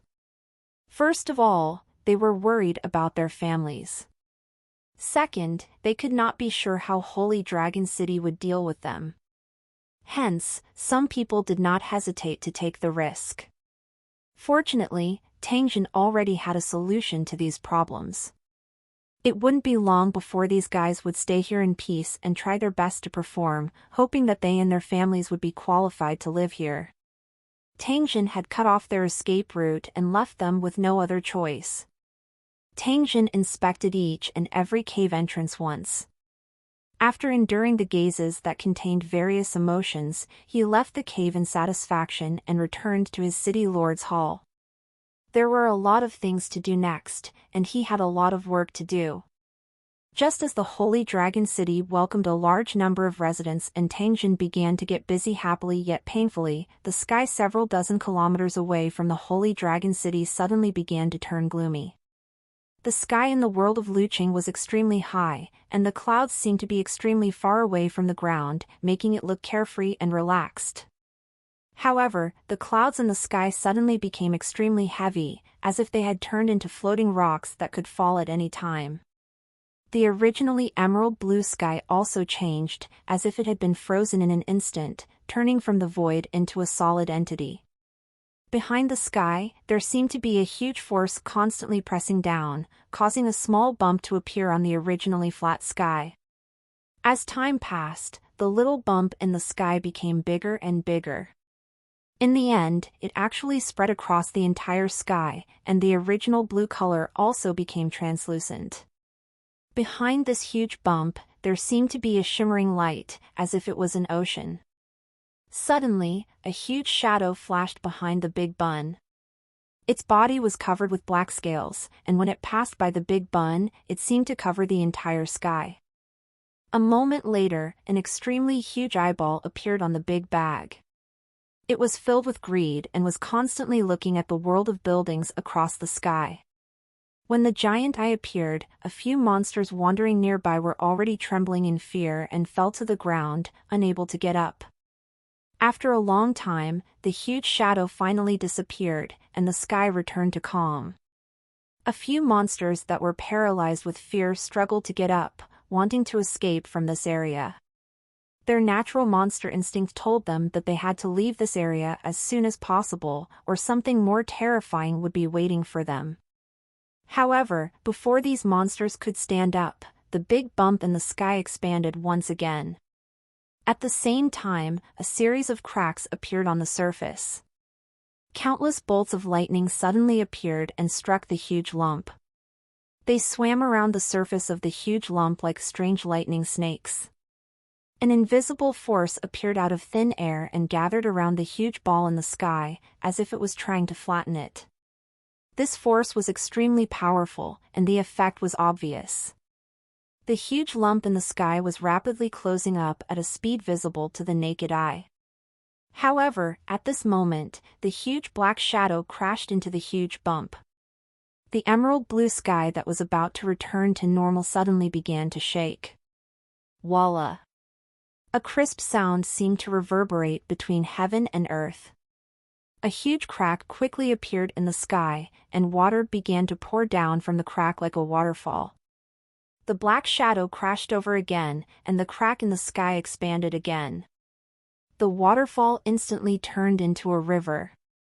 When the black shadow crashed over for the third time, the entire sky was like a huge piece of glass, instantly shattering. An uncountable amount of water poured down, crashing heavily onto the ground. Countless black shadows mixed in with the flood and fell into the world of Lucheng. The huge black shadow tried to squeeze through the hole, but its body was too huge, and it could not pass through at all. The black shadow let out a loud roar and tried to expand the hole again, but this time, the hole in the sky was as solid as a rock and could not be expanded by an inch. The invisible force continued to repair the hole in the sky, and the intensity of the lightning became more and more terrifying. The edge of the hole flickered with electricity and began to close up. However, every time the hole was repaired to a certain extent, the black shadow would crash into it fiercely, shattering the repaired part again. In the process of repair and collision, more and more black shadows entered the world of the tower through the current. Their ferocious backs were exposed in the rolling waves, and they began to spread into the wilderness along the current. In the goblin's laboratory, Tangjin was discussing the extraction and transformation of energy from the brain. On the work table in front of them, the two shining gold puppets had been cut into 8 pieces, and the parts were scattered everywhere. Lu De was holding a metal plate filled with dark gold wires as she excitedly explained her discovery to Tangjin. Suddenly, there was a knock on the door, interrupting the heated conversation. A Holy Dragon City soldier walked in. City Lord, a large river suddenly appeared on the gravel plain last night. Leader Tai Sing wants you to take a look. Tangjin was stunned when he heard this. The gravel plain was in front of Holy Dragon City. It was desolate and lacked water. Why would a large river suddenly appear? Switching to the map view, Tangjin indeed found a rapidly flowing river 1 kilometer away from Holy Dragon City. After seeing this scene, Tangjin immediately left Lu De's laboratory. He got into a military jeep and headed straight for the Holy Dragon City's city gate. And NBSP, after discovering the sudden appearance of the river, Tai Sing had immediately gone to investigate and had already arrived at the river bank. The military jeep sped all the way and soon arrived at the large river that had suddenly appeared. After Tangjin jumped out of the car, he headed straight for Tyson, who was not far away. What's going on? Why did a large river suddenly appear? Tangjin looked at the river that was nearly 100 meters wide and asked Tai Sing. Tai Sing pointed at the continuously rising river water under his feet and replied with a puzzled expression, "Last night, we found that something was wrong because the soldiers guarding the city heard the sound of running water. However, after checking around, we didn't find anything unusual, so we didn't pay much attention to it. Who knew that when I woke up this morning, I would find this big river that appeared out of thin air? Not only is the flow of the river very fast, but the water level is also constantly rising." Then, Tai Sing pointed to a huge cactus plant in the distance and said, "Just now, the river water was only at its roots. Now, it has risen by a foot. I'm afraid that it won't take long for the river to double in size." Tangjin sucked in a breath of cold air when he heard this. If the matter was really as Tai Sing had said, then the Holy Dragon City would most likely be in big trouble. Although the Holy Dragon Valley, where the Holy Dragon City was located, was very high, which prevented the sudden flood from spreading to this place, if the water level continued to rise, the Holy Dragon City would inevitably become an isolated island no matter how high the terrain was. Visit N0VL/BEIN. For the best novel reading experience. What Tangjin was most concerned about was the source of the flood and whether there were monsters in the river. These 2 points had to be clarified as soon as possible. After thinking up to this point, Tangjin no longer hesitated and immediately returned to Holy Dragon City. Tangjin activated the assault helicopter that was placed on the city wall. He brought along Tai Sing and a few other soldiers and rose into the sky, directly heading upstream of the river. The assault helicopters let out a deafening roar as they slowly flew across the rapidly flowing river. Meanwhile, Tai Sing and the others carefully patrolled the surface of the river to see if there were any monsters. There! I saw a huge black shadow flash. A Holy Dragon City soldier suddenly pointed at the river not far away and shouted. At the same time, he aimed his gun in that direction. Tangjin immediately turned around when he heard this and slowly flew to the place where he had discovered the black figure earlier. Below the plain was a vast expanse of water. Perhaps this was once a low-lying land, which caused the river to suddenly widen and form a huge lake. Everyone, including Tangjin, was carefully observing the surface of the lake as they searched for the black figure that had just appeared. Because he had a map view, Tangjin's observation was much easier than everyone else's. He quickly discovered a black shadow slowly swimming under the water. The artillery of the assault helicopter locked onto the black figure at the first moment. The whistling sound of the artillery shells continuously smashed into the water and landed on the black figure. Ow! A mournful roar sounded. A huge wave immediately rose on the surface of the water. Tangjin saw a 15-meter-long ferocious monster reveal its true appearance from the water. The monster's body was covered in smooth black scales. Its tail was as long as a dragon, but its body was like a giant spider.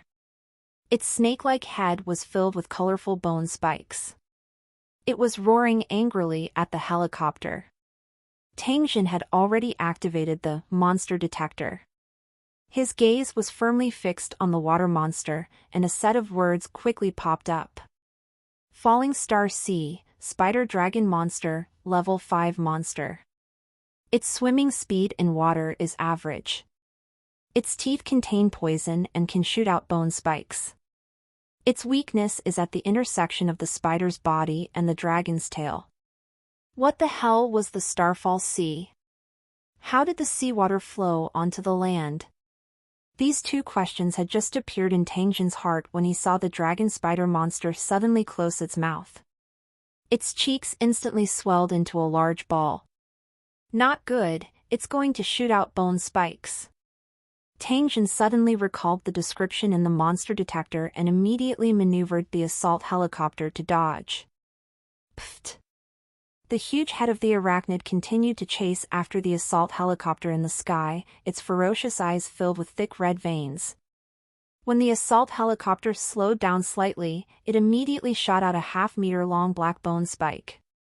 The speed of the bone spike was extremely fast, like a black lightning bolt. In the blink of an eye, it had reached the military helicopter. Tangjin's heart tightened. If he was hit by this bone spike, his armed helicopter would probably be immediately scrapped. With that thought in mind, he pulled the control stick and the plane suddenly did a rapid turn. After rolling in the sky, it barely dodged the bone spikes that whizzed past. A level 5 monster dares to be so arrogant? You're looking for death. Tangjin didn't care about the dizzy Tai Sang and the others. He immediately controlled the cannon and started to fire at the spider dragon monster, continuously creating bloody holes in its body. In an instant, rotten flesh and tainted blood dyed the water red. The spider dragon monster let out a miserable cry and immediately dove into the water to hide. Unfortunately, Tangjin had no intention of letting it go. Putting aside the value of the level 5 brain pearl, the most important thing was that Tangjin would only have the chance to advance to level 6 if he could kill a level 5 monster. No matter what, Tangjin would not let go of this dragon spider monster. However, Tangjin's current application did not have a dedicated underwater detection function. The all-round data combat interface could only scan in the water and was unable to provide underwater scanning information in the air. Tangjin was unwilling to let go of the dragon spider monster like this. Thinking of this, he immediately opened the application store and began to search for applications that could deal with the current situation. In less than a minute, Tangjin had found a suitable application. Polarized Filter X-ray Vision. Able to observe underwater scenery from high above with excellent clarity. Able to see 1 kilometer below the water surface. Comes with target lock. Download amount, 20,000 gold coins. Tangjin was overjoyed after reading the introduction. Compared to the possible gains, the 20,000 gold coins was nothing. After downloading and installing it, Tangjin immediately launched the application. Following the activation of the application, Tangjin immediately felt the scene before his eyes change. The originally wide river on the ground no longer existed. At this moment, what appeared in Tangjin's eyes were countless aquatic creatures that seemed to be floating in the air. They were following a fixed route and were continuously squirming forward in the air. More than a dozen water monsters of various sizes were lurking under the water, their brutal eyes constantly flashing. At this time, most of the monsters' eyes were looking up, all locked on the armed helicopter flying above the river. It was as if as soon as the armed helicopter landed on the river, they would swarm up and launch a fatal level 1 attack on Tangjin. The half-crippled dragon spider monster that was beaten by Tangjin was currently quietly hiding in the deepest part of the river. It was in a pit that was 50 meters from the surface of the water, and it was constantly twitching and struggling in pain. Using cannons to attack such deep waters would probably be useless. If he wanted to kill it, he would have to think of another strategy. Although Tangjin was unwilling, he could only let the spider dragon monster off for the time being when he thought of this. "I'll let you live for a few more days, then I'll deal with you later." After making up his mind, Tangjin turned the armed helicopter around and headed straight upstream. Tangjin had already become increasingly curious about this river that had suddenly appeared. The speed of the assault helicopter was very fast. In less than 10 minutes, Tangjin saw a scene that made him dumbfounded. Looking up, one could see a giant waterfall falling from the sky, with uncountable water pouring down on the ground. It was as if a huge hole had been corroded in the blue sky, and lightning was dancing around the edge of the hole, forming an extremely strange scene of the end of the world. Through the assistance of the application, Tangjin could clearly see the situation in the water. There were countless fish, prawns, and monsters being wrapped by the water and continuously falling to the ground. Tangjin came to a sudden realization. So this was the true source of the flood. Tangjin once again sighed at the strangeness and wonder of the tower world as he looked at the giant waterfall that was like a miracle. There was actually such a scene that he had never imagined even in his dreams. He had been to this area before, and there was no such hole in the sky, which proved that it had just appeared. The falling waterfall made a loud noise as the water splashed and flew far away. Tangjin did not dare to get close to the armed helicopter and could only observe from a distance. Tangjin was much calmer compared to Tai Seng and the others who had been scared silly by this scene. At this moment, he was carefully observing the huge hole in the sky and the surrounding scene in an attempt to figure out the real reason for this situation. After observing for a while, Tangjin faintly discovered the role of the lightning. It seemed to be repairing the hole in the sky. Lightning's repairing speed was very fast. It didn't take long for a ring of more than 10 meters wide to appear around the hole, and it continued to solidify and thicken. Tangjin made an estimation. According to the speed of restoration, he would be able to block the large hole in the sky in less than 2 days. However, things were not that simple. Tangjin had just thought of this when he saw that the area behind the enormous waterfall in the sky seemed to have suddenly become dark. The waterfall that was originally gushing out suddenly became turbulent. At the same time, a large number of bloody traces and monster remains began to appear in the water. Boom! Without waiting for Tangjin to react, an incomparably huge shadow heavily slammed into the hole. The surging water was blocked, and a huge body that caused everyone to feel boundless pressure blocked the hole in the sky.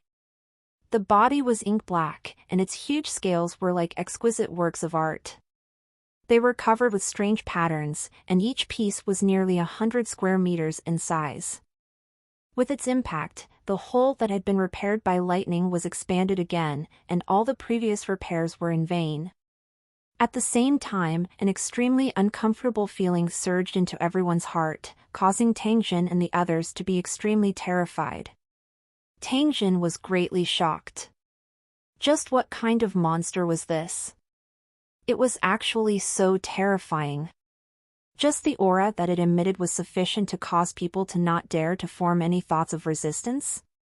Tang Jin could not help but frown tightly when he saw the monster's action of smashing into the huge hole in the sky. Could it be that this huge hole was created by it? If that was the case, then this monster was extremely terrifying. Tang Jin couldn't help but stare at the back of the hole and use the monster detector on the black monster that only revealed a scale and half a claw. He did not expect that Tang Jin would feel as though his head had been smashed by a large hammer with just a single glance, nearly fainting. The assault helicopter shook and almost fell into the ocean below. At this critical moment, Tang Jin finally recovered. He quickly adjusted the assault helicopter, turned around, and shouted, "Something's not right, sit tight." After shouting this sentence, Tang Jin desperately ran into the distance. His face still had a trace of paleness and fear. This was the first time that Tai Sing had seen such an expression on Tang Jin's face. While he was surprised and puzzled, his heart was in his throat as he turned his head to look at the huge hole in the sky. With just a glance, Tai Sing felt his back covered in cold sweat, and his body couldn't help but tremble. An incomparably huge pupil appeared at the entrance of the hole, filling up the entire area. At this moment, it was coldly looking at the assault helicopter piloted by Tang Jin. And NBSP, looking at those terrifying pupils, Tai Sing felt like his blood was about to freeze, and his consciousness was in a daze. There was only one feeling left in his heart, and that was that he was being watched by a god. There was no room for resistance at all, and he could only let him decide his life and death. What's the use of working hard when you're living such a lowly life? You might as well die immediately. At this moment, this was the only thought that was revolving in Tai Sing's mind, and his spirit became more and more dispirited.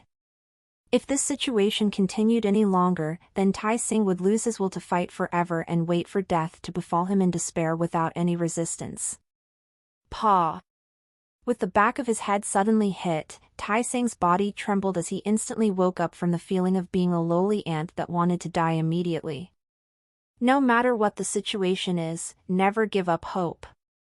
No matter what kind of blow you suffer, you must grit your teeth and persevere. It's precisely because life is short that we have to live a more exciting and brilliant life. Did you hear that? Tang Jin's final roar reverberated in Tai Sing's ears like the morning bell and evening drum. As expected of someone who had experienced hundreds of battles, Tai Sing immediately broke free from that strange state. As soon as he recovered, he raised his left and right hands, whipping the Holy Dragon City's soldiers, who had also fallen into a strange state, awake. Even so, the 4 soldiers who had just woken up were still ashen-faced, their faces filled with a negative emotion, as if they were going to die early and be reincarnated early.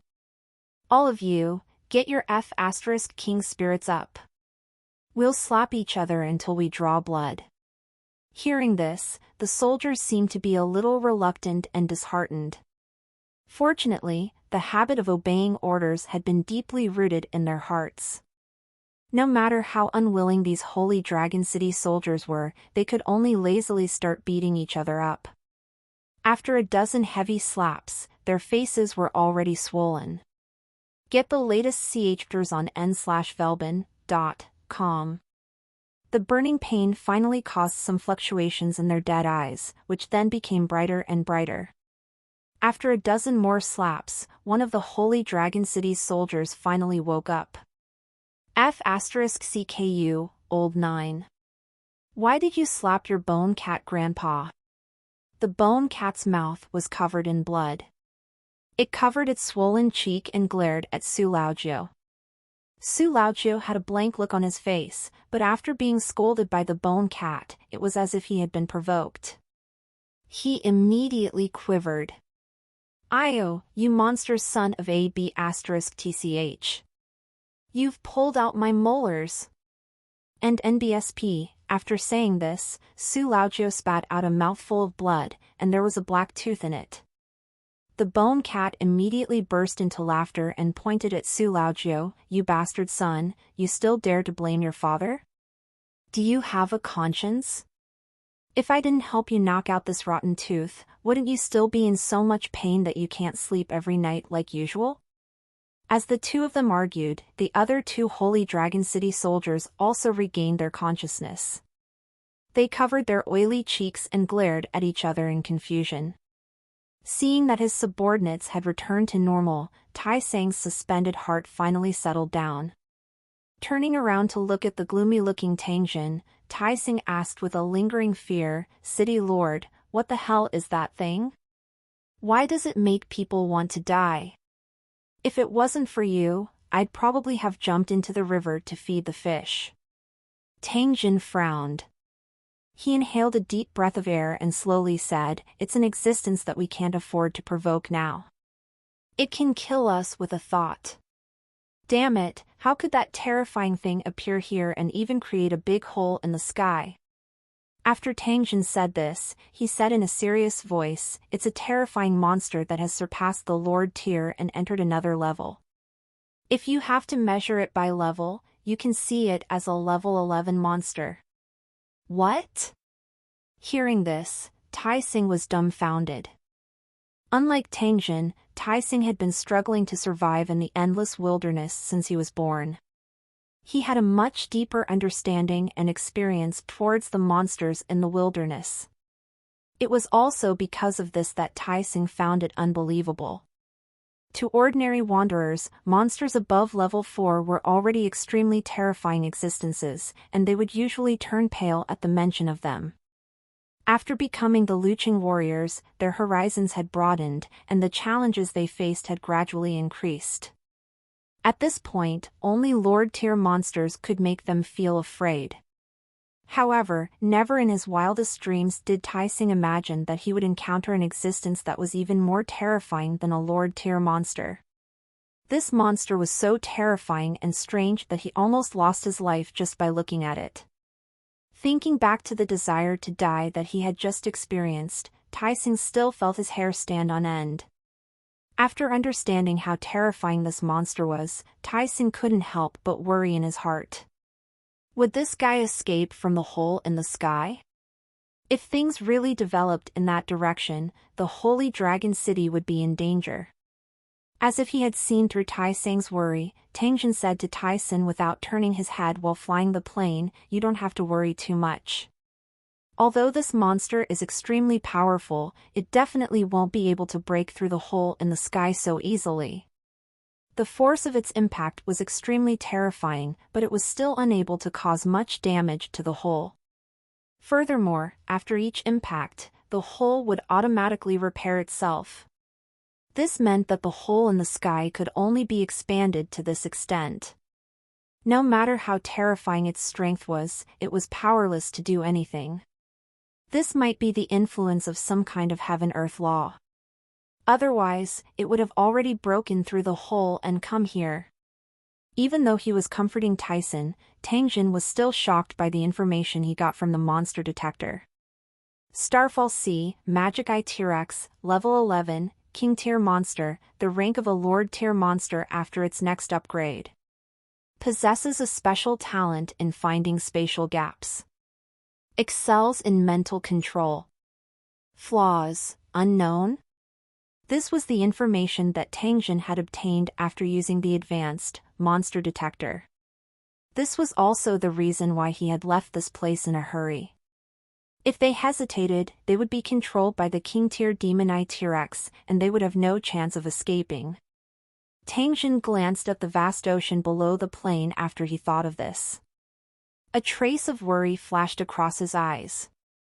Although we don't have to worry about that terrifying Demon Eye T-Rex, we still have to be careful of the other monsters that will come with the flood. I just saw at least 5 Lord-tier monsters in the water. If they have the ability to leave the water, they will most likely come ashore to harass the Holy Dragon City, so we have to be on guard. When Tai Seng and the others heard this, they all nodded in agreement. Although the Holy Dragon City was not afraid of the underwater monsters, they still knew very little about the people from the Devil Fall Sea. This was extremely disadvantageous to Tang Jin and the others. Just what kind of place was this Devil Fall Sea? Was it an alternate dimension or someplace within the Luching world? Questions continuously appeared in Tangjin's mind. However, he was unable to obtain an accurate answer. As the military helicopter flew over a wide river, the Boom Cat rubbed his eyes and suddenly pointed at the river and shouted, "City Lord, look! There seems to be someone over there." Tangjin looked in the direction that the Boom Cat was pointing at. Indeed, he saw 7 humans floating in the shallow waters of the river. He originally thought that these 7 people were unlucky wanderers. However, when Tangjin swept his gaze over their clothes and accessories, he could not help but be slightly stunned. Discover EU chapters at novelby.co. Compared to the wanderers in the wilderness, these people's clothing style was full of a different aura. It seemed to be more suitable for living by the water. The weapons and accessories they used also had a strong ocean style. Could Tao Wu and the others have been brought here by the flood? After this thought appeared in Tangjin's mind, he immediately maneuvered the armed helicopter and slowly landed on the riverbank not far away. After the plane stopped, everyone jumped into the river and dragged all of them to the shore. After an examination, it was confirmed that 2 of the 7 were dead, and the remaining 5 were in critical condition and could die at any time. Tai Seng and the others began to perform emergency treatment on the 5 of them while Tangjin continued to size up the belongings of the 5 of them, trying to confirm their origins. Weapons made of special fish bones, armors made of strange shells, and strange clothes full of fish skin patterns all indicated their identity as outsiders. It seemed like the flood had not only brought monsters, but also a group of unlucky people. Tangjin's mood became extremely good after he confirmed the background of these 5 people. With these 5 humans who came from the same place as the water monster, Tangjin finally had an information channel to figure out the origin of the monster. After checking the area around the river again and collecting some scattered items, Tai Seng and the rest carried these guys onto the military helicopter and headed straight for Holy Dragon City. Not long after, the plane landed at the Holy Dragon City Square. Under the fearful and curious gazes of the survivors of Blackstone City, it slowly landed. The military doctor who had received the order was already waiting at the side. As the military helicopter turned off, everyone immediately rushed forward and carried the 5 unconscious people into the cave not far away. The other 2 corpses were also properly taken care of and Tangjin didn't need to worry about them. Tangjin waved his hand and indicated for the various items that these people had brought to be sent to his study room. After which, he turned around and walked towards Luching. Arel felt that his soul was about to collapse, and he could return to the sea god's arms at any time. No, he seemed to have returned to the sea god's embrace. As he recalled the giant whirlpool that the cargo ship encountered during its voyage, Arel felt that the end of the world had come because they were destined to be unable to escape. Arel felt extremely depressed when he thought of the outcome that he was about to face. This time, she had brought along all the wealth that her tribe had gathered and braved countless risks to buy a batch of expensive goods from the mainland merchants of the Starfall Sea. She planned to make a fortune after selling them.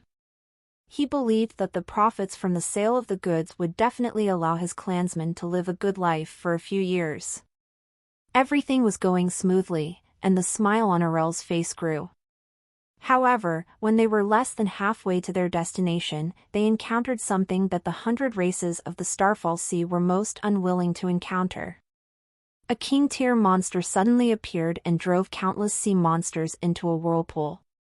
When it passed by Arel's small cargo ship, it also pulled the cargo ship into the whirlpool. The crude cargo ship was instantly torn to pieces by the waves. Arel and his companions struggled desperately, but they could not escape the fate of being swallowed by the vortex. In the last moment before losing consciousness, Arel's heart was filled with sorrow. She really couldn't understand why the human race's fate was so miserable. Not only were they bullied by the alien races, but even the sea and the monsters wouldn't let them go. With endless resentment, Arel finally fell into a coma. After an unknown period of time, Arel finally regained consciousness. This also made her realize that she was not dead. Feeling the soft bedding that wrapped around his body, a strong curiosity rose in his heart. Where was he now?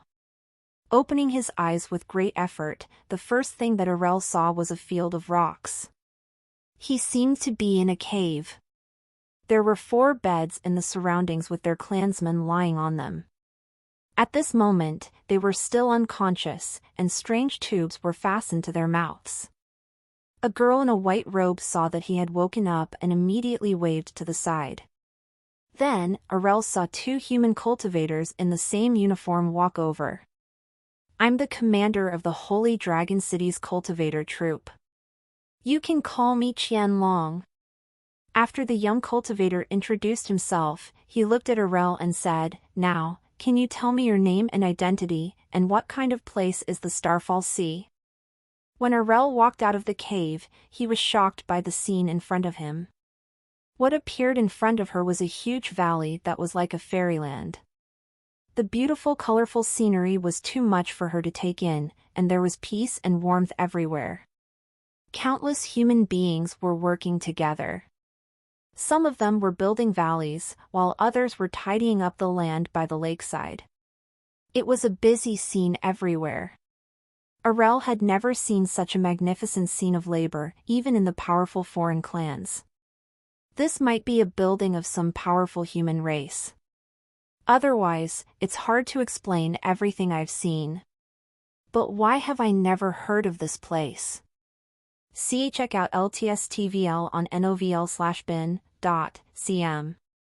With so many doubts in his mind, Arel followed the cultivators of Luqing to the tall building not far away. When he stepped onto the stairs of the tower and saw 2 fully armed human warriors, he was sure that this was a powerful human tower. The scale of the valley where the city tower is located is huge. I think it has been passed down for countless years, which is why it is so prosperous now, right? As Arel thought to himself, he slowly walked into the tower.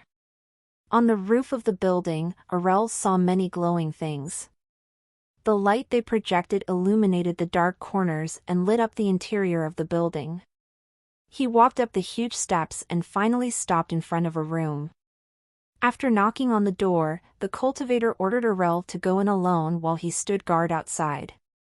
With a hint of anxiety in his heart, Arel walked into the room with heavy steps. It was a large room with simple decorations, but it was filled with all kinds of books. A young man with a tough face was standing in front of the table, on which Arel's weapons and goods were placed.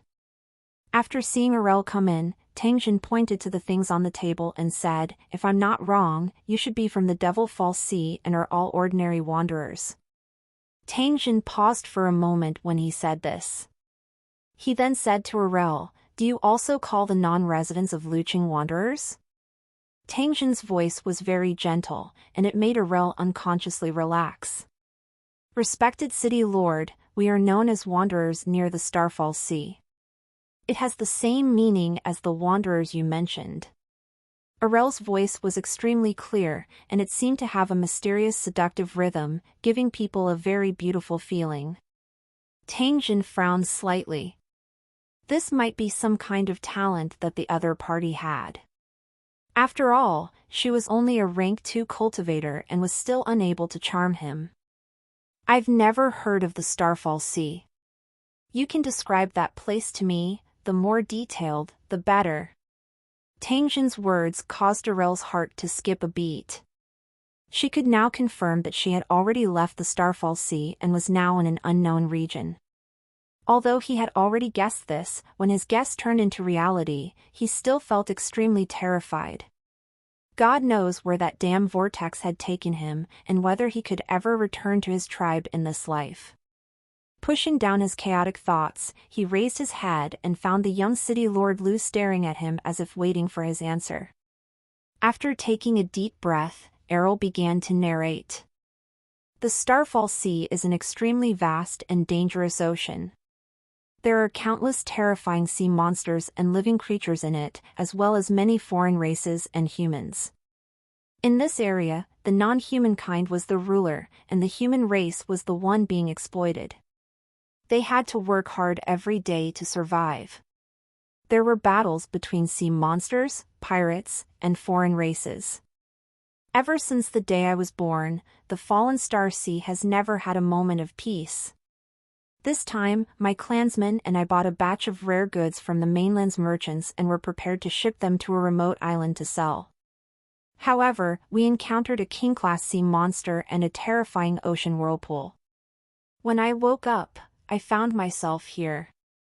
Tang Jin picked up a pen and paper as he listened to Arel's explanation. He continuously recorded it down. After he thought of something, he raised his head and asked, "Who are the merchants from the continent you mentioned? Which continent are they from?" Arel shook his head. "I don't know the specific name of that continent either. I only heard that there are countless powerful towers on the west side of the Starfall Sea, many of which have been passed down for tens of thousands of years. Are there many of those king-tier sea monsters in the Fallen Star Sea?" Tang Jin nodded and asked. Arel smiled bitterly and shook his head. "There are very few king-level sea monsters, and many people don't even have the chance to see one in their entire lives. We're just unlucky this time. Otherwise, we wouldn't be here." Looking at the dejected Arel, Tang Jin pondered for a moment and said to the girl, "How much do you know about king-tier monsters?" This time, Arel pondered for a long time before he slowly said, "King-tier monsters are just a legend to ordinary people. However, as real monsters, many people have seen them. When a monster was promoted to the Lord tier, it would have magical abilities, many of which were very similar to the skills of a holy master. However, when a Lord tier monster advanced to King tier, their abilities would undergo a qualitative change. They would become even more unpredictable and powerful. In the Starfall Sea area, there had been several battles where King-tier monsters had attacked the towers. Almost every time, the King-tier monsters had won, and the towers had been completely destroyed. However, there were also exceptions. It was said that hundreds of years ago, a King-tier monster attacked a powerful foreign clan's building. In the end, under the desperate resistance of many Lord-tier cultivators, the King-tier monster did not succeed in the end. It fled into the deep sea after being seriously injured. One day, half a month later, someone found the King-tier monster's corpse on a deserted island. It had been lost for a long time, and its rotten body occupied nearly half of the deserted island. This was a King-tier monster with spatial abilities. Around its corpse, people found a huge amount of treasures and brains, as well as many weapons and armors. They were piled up like a small mountain. These treasures triggered a battle that spread far and wide. Countless foreign races took part in it, and the battle lasted for several months. Blood dyed the surrounding sea red. In the end, the smell of blood attracted the attention of another King-tier monster. In the last battle, more than half of the foreign tribe experts who were snatching the treasures were devoured by the King-tier monster, and the rest were all injured.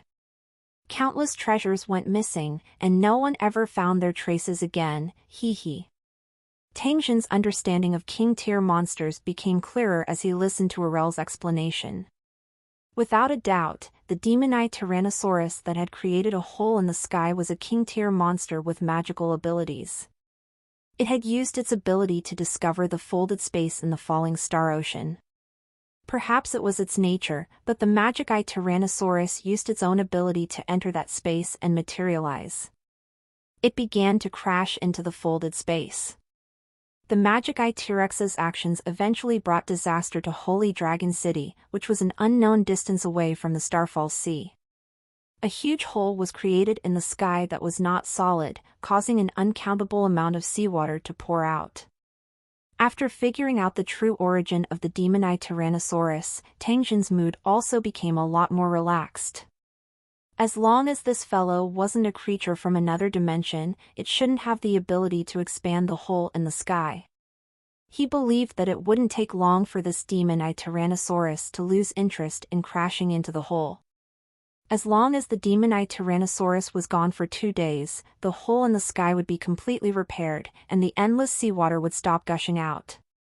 At that time, this huge body of water that appeared out of thin air would provide Tang Jin with countless food and brains.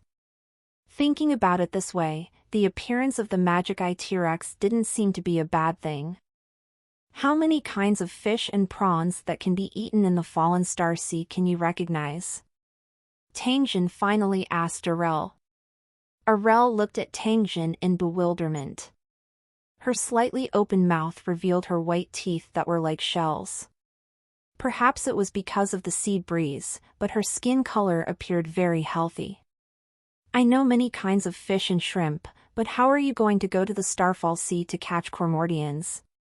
After hesitating for a moment, the tall and fit woman realized that she had asked something she shouldn't have, so she continued, "My companions know more species because most of them make a living by fishing." Tang Jin nodded and said to Arel, "Don't worry, your comrades will be fine. Go back and have a good rest. Perhaps from tomorrow onwards, we will start a large-scale fishing and shrimp catching.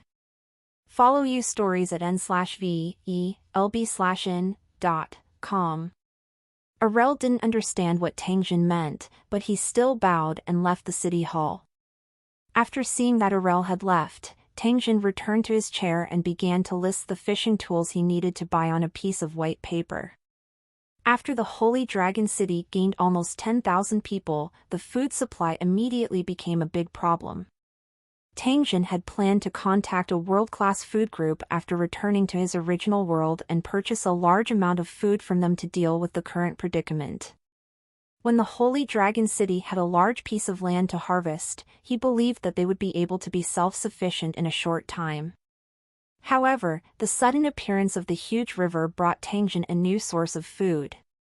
According to Arel, not only were there many fish and shrimp that could be used in the Starfall Sea, but even the ferocious sea monsters were also a source of food.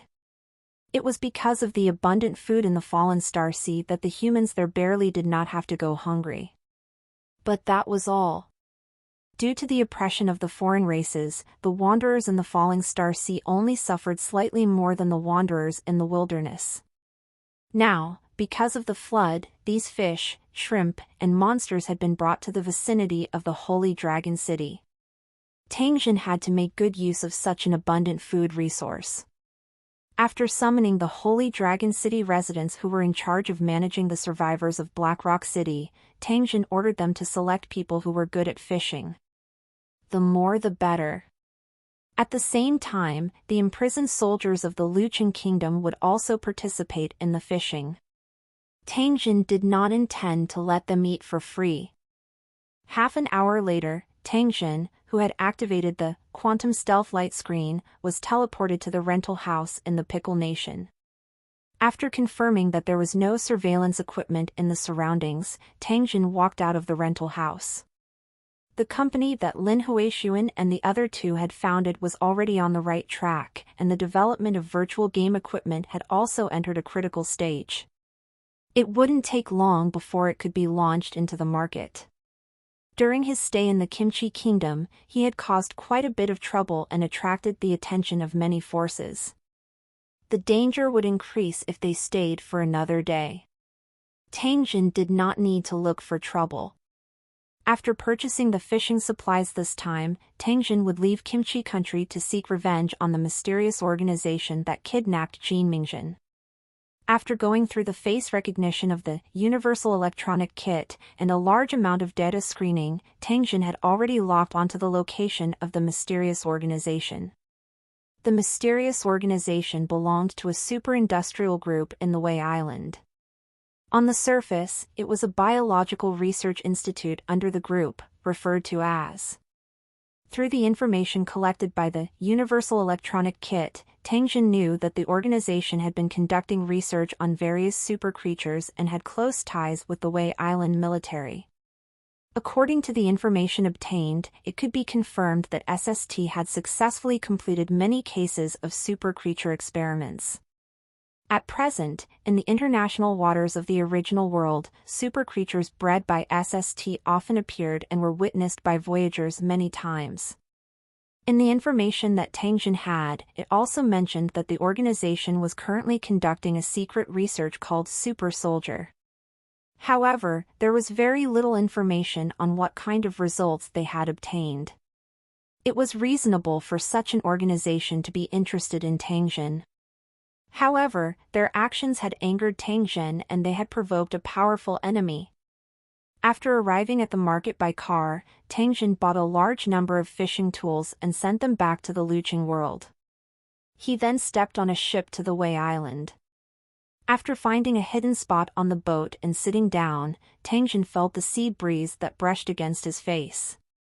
He opened a can of beer and happily drank it in one gulp. By the time the sun rose the next morning, he would have already arrived at the Wei Island. In the square of Holy Dragon City, hundreds of Black Rock City survivors with fishing experience were gathered together. The fishing nets, hooks, and net cages that Tangjin had sent over were piled together and distributed. These people would make all kinds of fishing tools based on their own experience, and then concentrate on fishing. Although the efficiency of this kind of fishing might be a little low, in the situation where the river was full of monsters, it was the only method that could be used for the time being.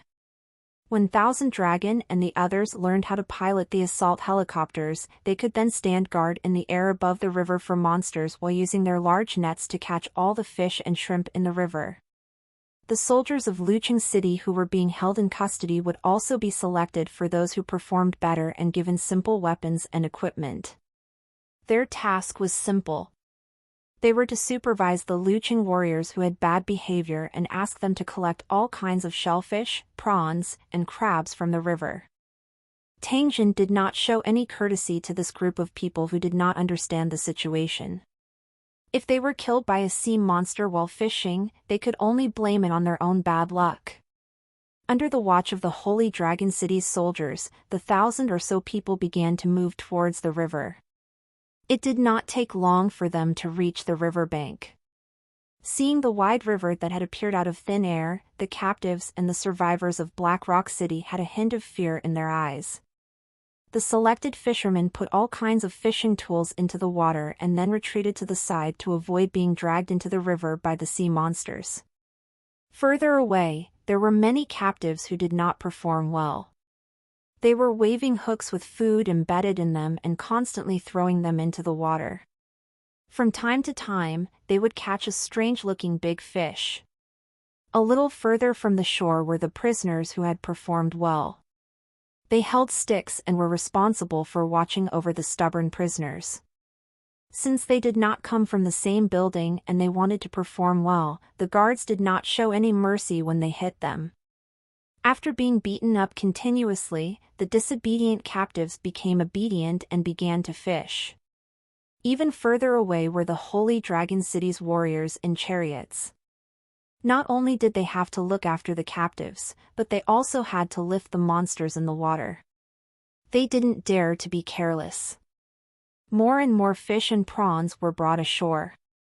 Looking at the big fish that easily exceeded a meter in length and the giant crabs that were shaped like monsters, these people who had grown up inland could not help but click their tongues in wonder.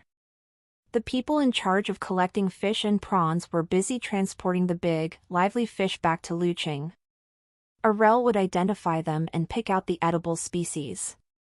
Those that couldn't be used were thrown to the ogres to improve their food. In any case, these guys ate anything and didn't have to worry about being poisoned. All of a sudden, there was a loud noise. The people who were fishing moved away from the riverbank and pointed at the river. A huge shadow streaked across the river and was pacing back and forth on the shore.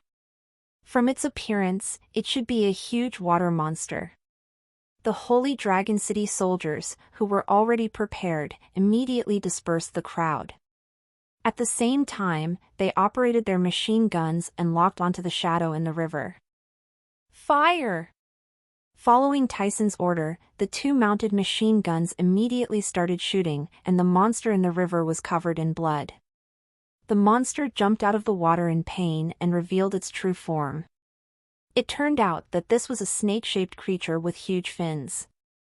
Its body was smooth and greasy, its head was unusually large, and its mouth was full of sharp teeth.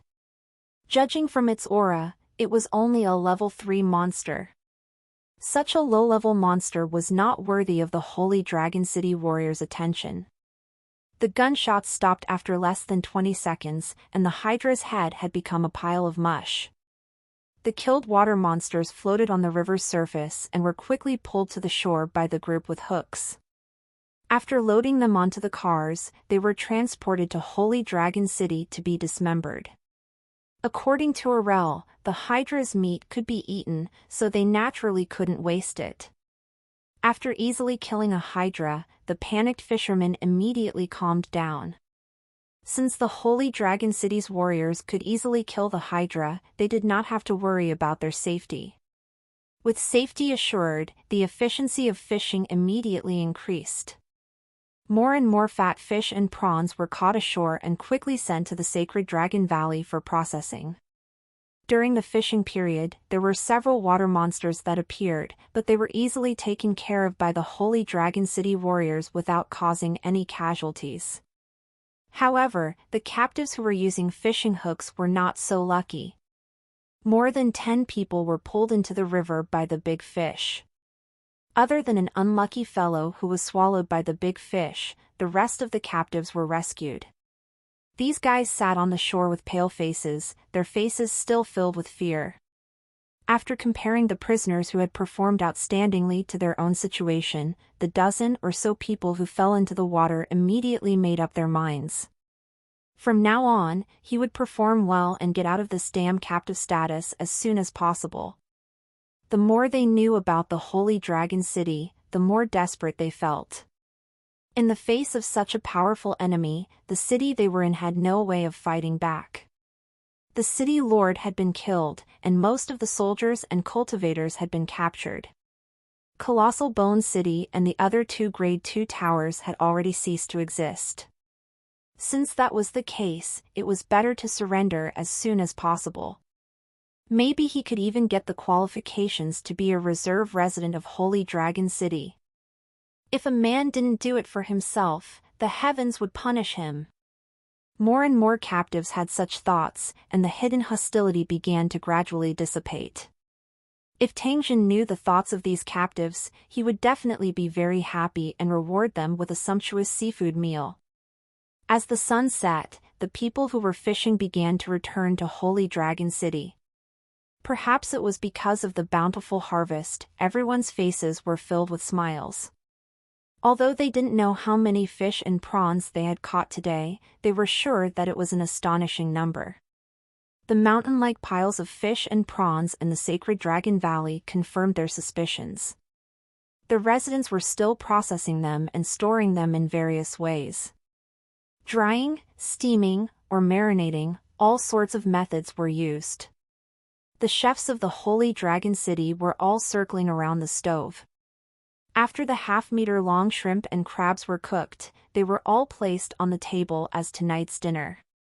Get the latest chapters on n/velbin.com. The food from the Fallen Star Sea was exceptionally delicious, causing everyone to drool as they ate, wishing they could have another portion. It was a pity that only the residents of Holy Dragon City had the same treatment. The survivors and captives of Black Rock City could only swallow their saliva and watch helplessly from the side. Many people could not sleep that night. The refugees and captives of Black Rock City were secretly comparing Holy Dragon City to their own city. However, after comparison, they were very sad to find that whether it was strength, welfare, safety, or development potential, their original city was not comparable to Holy Dragon City. If he and his family could become residents of Holy Dragon City, how happy would that be? The night was silent, and the next morning, Tangjin had already set foot on the land of the Wei Island. As he looked at the densely packed containers around him, Tangjin resisted the urge to transform into a porter.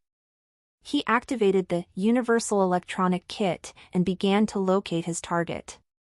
The masked man who kidnapped Jin Mingjun and was killed by him was a special agent of the SST Research Institute. His identity was more secretive. However, with the powerful searching ability of the all-purpose electronic kit, his information could not be hidden. Tang Jin walked to the side of the road as he looked at the route displayed on the map. He randomly chose a car and started it. As Tang Jin had chosen the best route and with the help of the application, all of his video recordings were blocked and deleted. This allowed Tang Jin to approach the target without anyone noticing. After driving for nearly 3 hours, the car driven by Tang Jin stopped at the foot of a mountain with beautiful scenery. According to the information he had, the SST Research Institute was built near the mountain and was heavily guarded. Of course, in Tang Jin's eyes, these security facilities existed in name only. He could effortlessly sneak into any corner of this research room. After throwing the car aside, Tang Jin activated the quantum stealth light curtain, passed through a large forest, and began to slowly approach the SST Research Institute. When he was nearly 1 kilometer away from the SST Institute, Tang Jin scanned a large number of cameras and alarms through his application. However, these ordinary devices couldn't detect the quantum stealth light screen at all. Other than failing in front of the special equipment of the United States, the quantum stealth light screen had always been the best weapon for Tang Jin to sneak around. Under the tall wall outside the SST Research Institute, Tang Jin gently jumped to the top of the wall and then silently jumped to the inner lawn like a fallen leaf. From the construction of the Research Institute, the industrial group that SST belonged to was indeed rich and had made the greenery inside the Research Institute quite tasteful. Tang Jin glanced around and walked toward a 6-story white building according to the instructions on the map. Following behind a few researchers who were in a hurry, Tang Jin easily avoided the guards at the entrance and entered the interior of the white building. The interior of the building was not simple. Other than the 6-story building above ground, there was a huge underground space dozens of meters underground. The real secret of SST was all hidden there. It was just that the entrance to this basement was very well hidden. If one did not know the correct way to enter, they would probably never be able to enter it. Fortunately, the all-purpose electronic kit was omnipotent. It hacked into the computer of a senior employee of the research room and obtained the specific information to enter. Tang Jin, who was in an invisible state, first walked to the 3rd floor. He used his application to crack the lock and opened the door of one of the laboratories. After entering the room, Tang Jin knocked out a middle-aged man in the laboratory with one punch and tied him up firmly with a rope. After changing into the middle-aged man's white uniform, Tang Jin activated the virtual reality simulator. A ray of light rapidly swept across the middle-aged man's face. Immediately after, Tang Jin's face began to fluctuate. His eyes and nose rapidly changed shape, and his hair also became a mix of black and white. In just a few seconds, Tang Jin's face had become exactly the same as the middle-aged man's. This kind of disguising technique was one of the functions of the virtual reality simulator. It could completely simulate a person's body and appearance. However, this kind of simulation could not escape the perception of cultivators and the high-precision scanning equipment of the original world. It was more than enough to fool people normally. Tang Jin, who had turned into a middle-aged researcher, slowly walked out of the room. He used the universal electronic kit to destroy the door lock before walking to the elevator at the end of the corridor.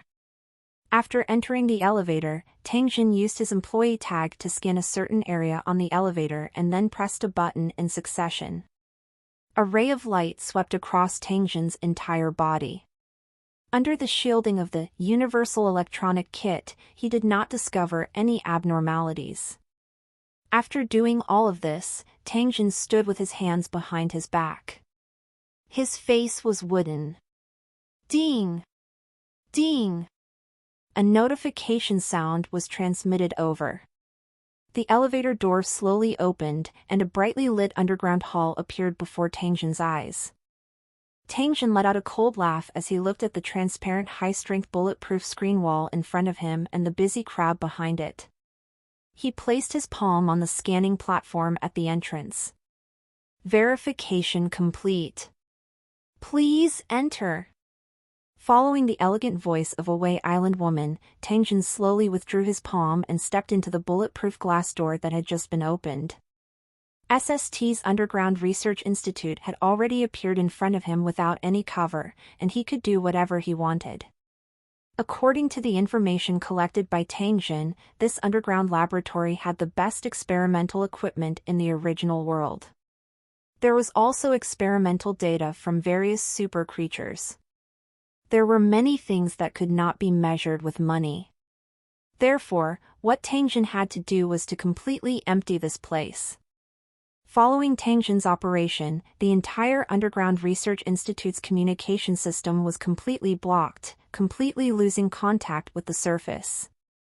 Before communication was restored, the ground would not know anything that happened here. He activated the all-round digital battle interface and began to scan the surrounding environment. It did not take long for the search to be completed. The surveillance cameras of the entire Underground Research Institute were controlled and began to lock onto the armed guards. They were marked on the map. Everything was in place. Tangjin stood at the door and slowly raised his head under the puzzled gaze of the guards. Bang!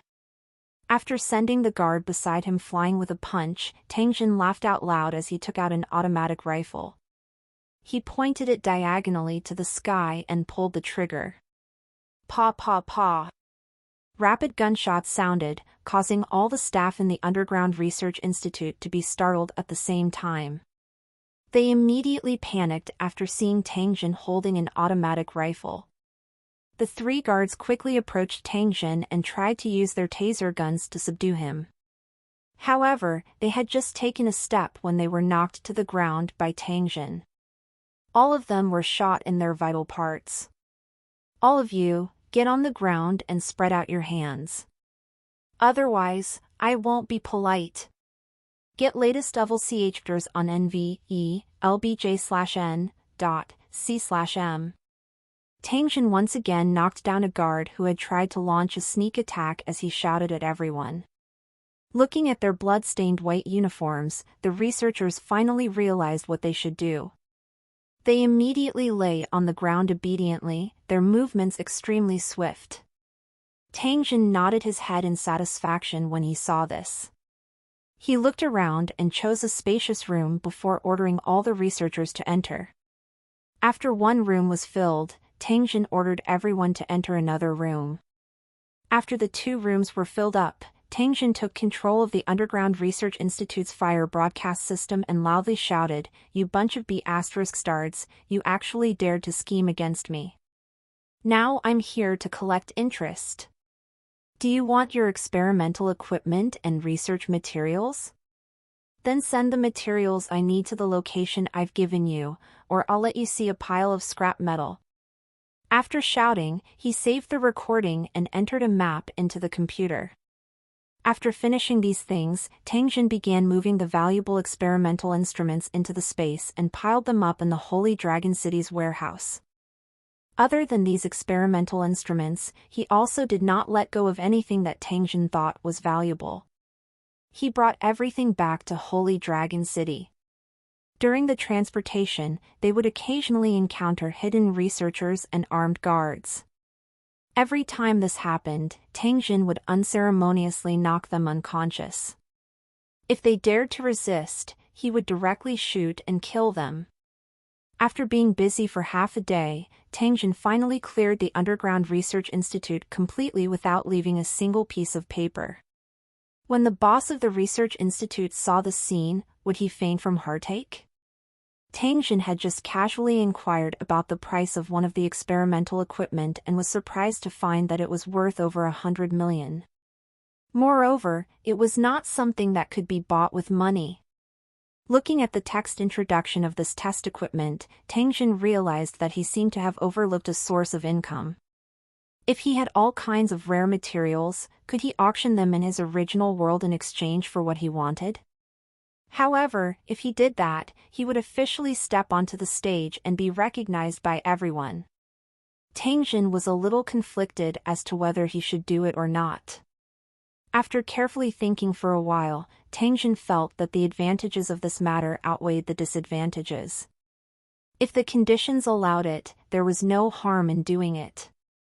Tang Jin patted the dust off his hands and swaggered out of the Underground Research Institute. At the same time, he removed the communication block there. Half an hour later, the workers on the ground forcefully broke open the underground entrance that Tang Jin had destroyed and rescued the researchers who had a frightened expression on their faces. When the news of the looting of the SST underground laboratory came, the bosses of the laboratory in the Japanese capital vomited blood. The furious board of directors ordered a thorough investigation to begin. Who could have committed such a shocking robbery? A few hours later, when an investigation report was placed on the table of these bosses, they were all silent. According to the investigation, there was only one man who had participated in the robbery. He had disguised himself as a researcher of the Underground Research Institute, used some kind of technological means to sneak into the Underground Research Institute, and instantly cut off all communication equipment to the ground. During the time when they lost contact with the ground, the man had shot 7 armed guards and locked up all the researchers in 2 rooms. The most shocking thing was that the man had secretly moved away more than 10 tons of experimental equipment and a large amount of precious scientific research materials in a short time. How did he manage to do it in an enclosed area dozens of meters underground? Tang Jin's voice recording was also played.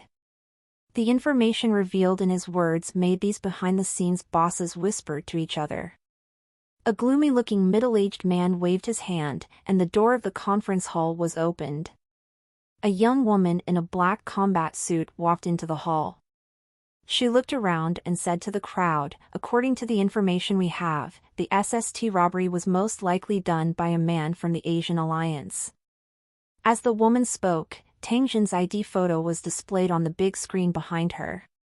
At the same time, the table in front of every board member also became a screen that played a video. The woman in black continued, "The man's name is Jin Tang. It has been confirmed that he has many magical abilities. Some time ago, there were records of his whereabouts in the Ice Bear Alliance and Kimchi Country. Not long ago, our special task force had tried to capture this man to assist in the ongoing super soldier experiment. In the end, the operation failed completely, and no one survived. Therefore, we concluded that this was his revenge. Only he would be able to take away more than 10 tons of experimental equipment tens of meters underground without a sound." After the woman in black combat suit said this, she looked around at the crowd and said sincerely, "I hope that everyone can allow us to send out the celestial god troops to ambush Tang Jin at the trading location and completely subdue him." Everyone lowered their heads and discussed for a while. Then, an old man looked at the woman in black battle suit and said, "This man called Tang Jin is very powerful. Are you sure that the members of the celestial deity army can subdue him?" The woman in the black combat suit nodded firmly and said in a deep voice, "I guarantee that I can capture him. Please rest assured." "All right, we'll do as you say."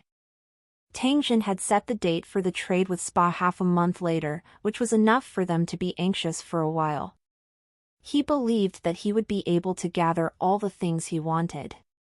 After purchasing some supplies on the island, Tang Jin returned to the Luching world. The moment Tang Jin returned to the Holy Dragon City, he immediately discovered a small mountain of dried salted fish. Although he knew that there was a huge amount of fish and shrimp in the water, Tang Jin did not expect that there would be so many. This was a great thing. Tang Jin couldn't wait for more dried fish.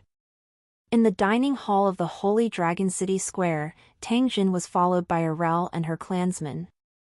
He stood in front of a table and was tasting the newly added seafood of the Holy Dragon City. Tang Jin peeled off the shell of a half-meter-long giant prawn in his hand and reached out to pull off a large piece of jumping prawn meat. He placed it in his mouth and chewed it gently. An indescribable delicious taste filled his mouth, causing his saliva to flow out involuntarily. After eating a few mouthfuls of shrimp meat, Tangjin also tasted several other kinds of fish, shrimp, and crab, each of which was quite delicious. After tasting the fish and shrimp, Tangjin walked to a large pot and scooped out a spoonful of meat wrapped in sauce. This was the Hydra's meat. After it was broken down and cleaned, it could be cooked directly. Tangjin took a bite and discovered that the meat was very coarse, but the taste was very good. It could be considered a good food. After putting down the water monster meat in his hand, Tangjin looked at the chef behind him and said, "This Hydra meat will be the food for the captives. If they don't act strangely after 3 days, provide this food to the survivors of Black Rock City. If everything is normal after 10 days, this Hydra meat can be added to the residents' diet, understand?"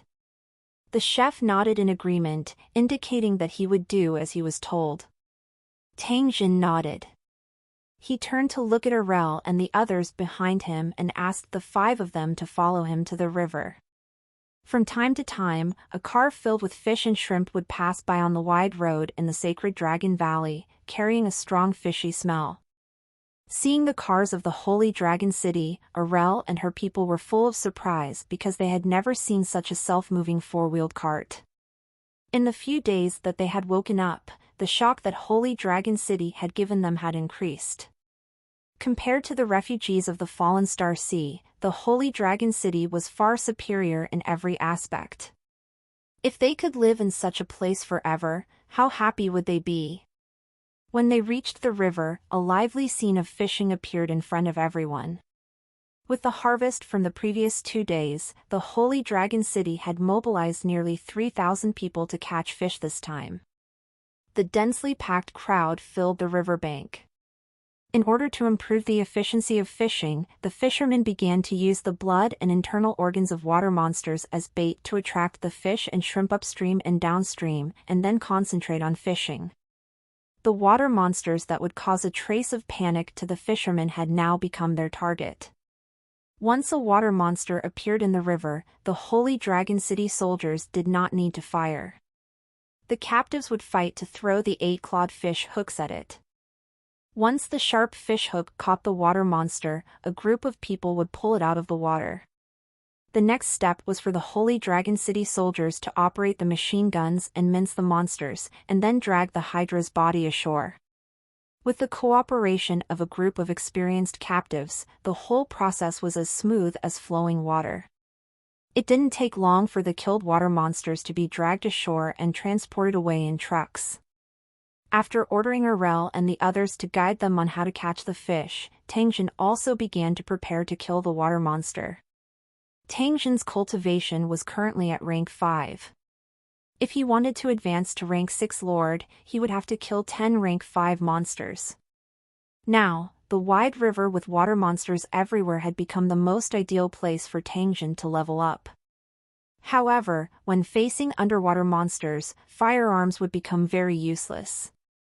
Even a powerful 12.7mm sniper rifle would not be able to effectively kill a target 2 meters underwater.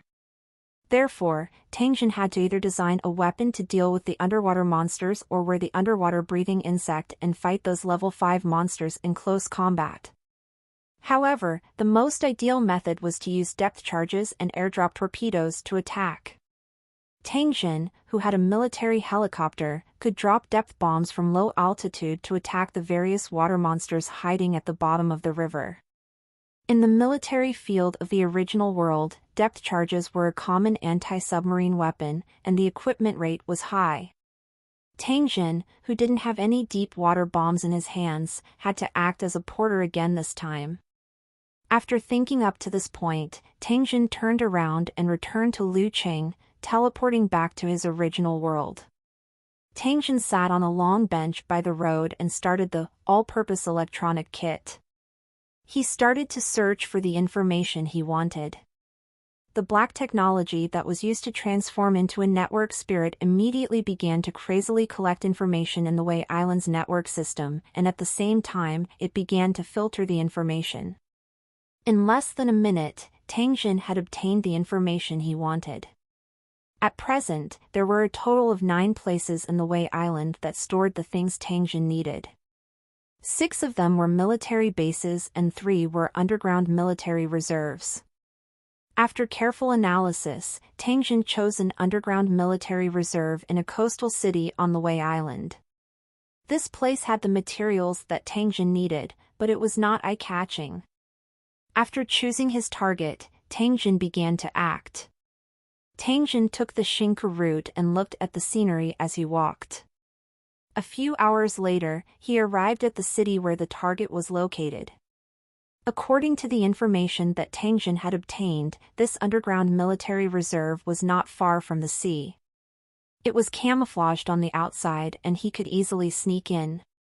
According to his usual stealth mode, Tang Jin activated the quantum invisibility light screen when he was 1 kilometer away from the target. From the outside, this underground military reserve was not eye-catching at all. If one did not know the inside story, they would never think that there was an entrance sealed by an iron door in the middle of the huge warehouse. As this military reserve was closed all year round and was an emergency facility, Tang Jin did not intend to break through the door but decided to use the teleportation function. After Tang Jin entered, the outside world would not be able to sense anything. No one would think that a living person was hiding inside the warehouse. Next, Tang Jin would be able to carry out the moving work with a peace of mind. Before he was discovered, Tang Jin was confident that he would be able to completely empty this place. Tang Jin quietly avoided the soldiers in charge of guarding and came to the large metal door in the middle of the warehouse. He activated the teleportation plugin and entered the warehouse. Get your Avrite Ovals at no/v/e/lbn.com. After relying on the application to shield all the surveillance equipment, Tang Jin began to size up the underground warehouse. The underground warehouse's frame was very high and was made of high-strength reinforced concrete. It was divided into different areas. After walking around, Tang Jin found a large amount of firearms and ammunition, military vehicles, cannons, and tanks. Most of these supplies were old models, but fortunately, they were well maintained and did not affect their use. If all these materials were moved to the world of Luqing, Tang Jin would not have to worry about the supply of weapons for a long time. After checking all the materials in the warehouse, Tang Jin began the transportation work. As there were too many materials in the underground warehouse, Tang Jin had priority in choosing the materials that he could use and sent them to the Holy Dragon City. As he watched the slow-moving progress, Tang Jin once again sighed as the storage space was not enough. However, he didn't have the spare money to level it up again, because he still had to use the brain beads he had saved up to level up Luqing. While Tang Jin was transporting the goods, a large group of people in Holy Dragon City were also sorting the goods and storing them in a huge cave. Fortunately, the cave in the Holy Dragon City was enough. Even if it was stuffed with countless useful and useless things, there was still enough space. This time around, the transportation took a full 2 days before Tang Jin finally completed the transportation work. He left the empty underground warehouse with a satisfied expression. The next thing to do was to kill monsters to level up. After returning to the Holy Dragon City, Tang Jin took a short break before he started to prepare to kill monsters and level up. After storing the depth charge into his storage space, Tang Jin called for Qianlong and a few Holy Dragon City cultivators to control the military helicopter to slowly take off from the city wall. The loud roar of the plane attracted the attention of the people by the river. They all looked up at the steel beast that was flying rapidly in the sky. The Holy Dragon City's soldiers were full of pride, while the captives and the citizens of Black Rock City were filled with shock and fear.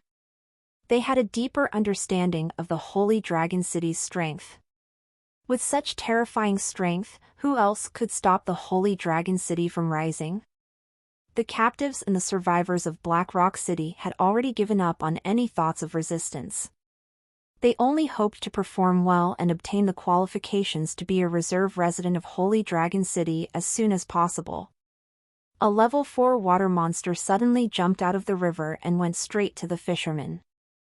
However, before it could get close to the shore, the artillery of the armed helicopters roared and broke the water monster into 4 or 5 pieces. The broken body dyed the river red. The terrifying power of the cannon shocked everyone who witnessed it. They couldn't help but wonder if the bullet would hit a human body, wouldn't there be no bones left? Long live the city lord!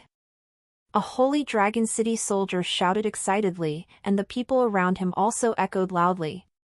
The captives and the survivors of Black Rock City were affected by the atmosphere. They waved their arms and shouted in unison. Long live the holy dragon city! Long live the city lord! Amidst the shouts, the assault helicopter circled twice and quickly headed upstream. After flying for a distance, Tang Jin passed the assault helicopter to Qianlong and let him slowly pilot it.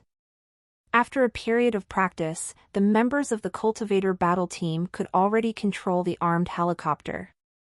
Now, they only lacked experience.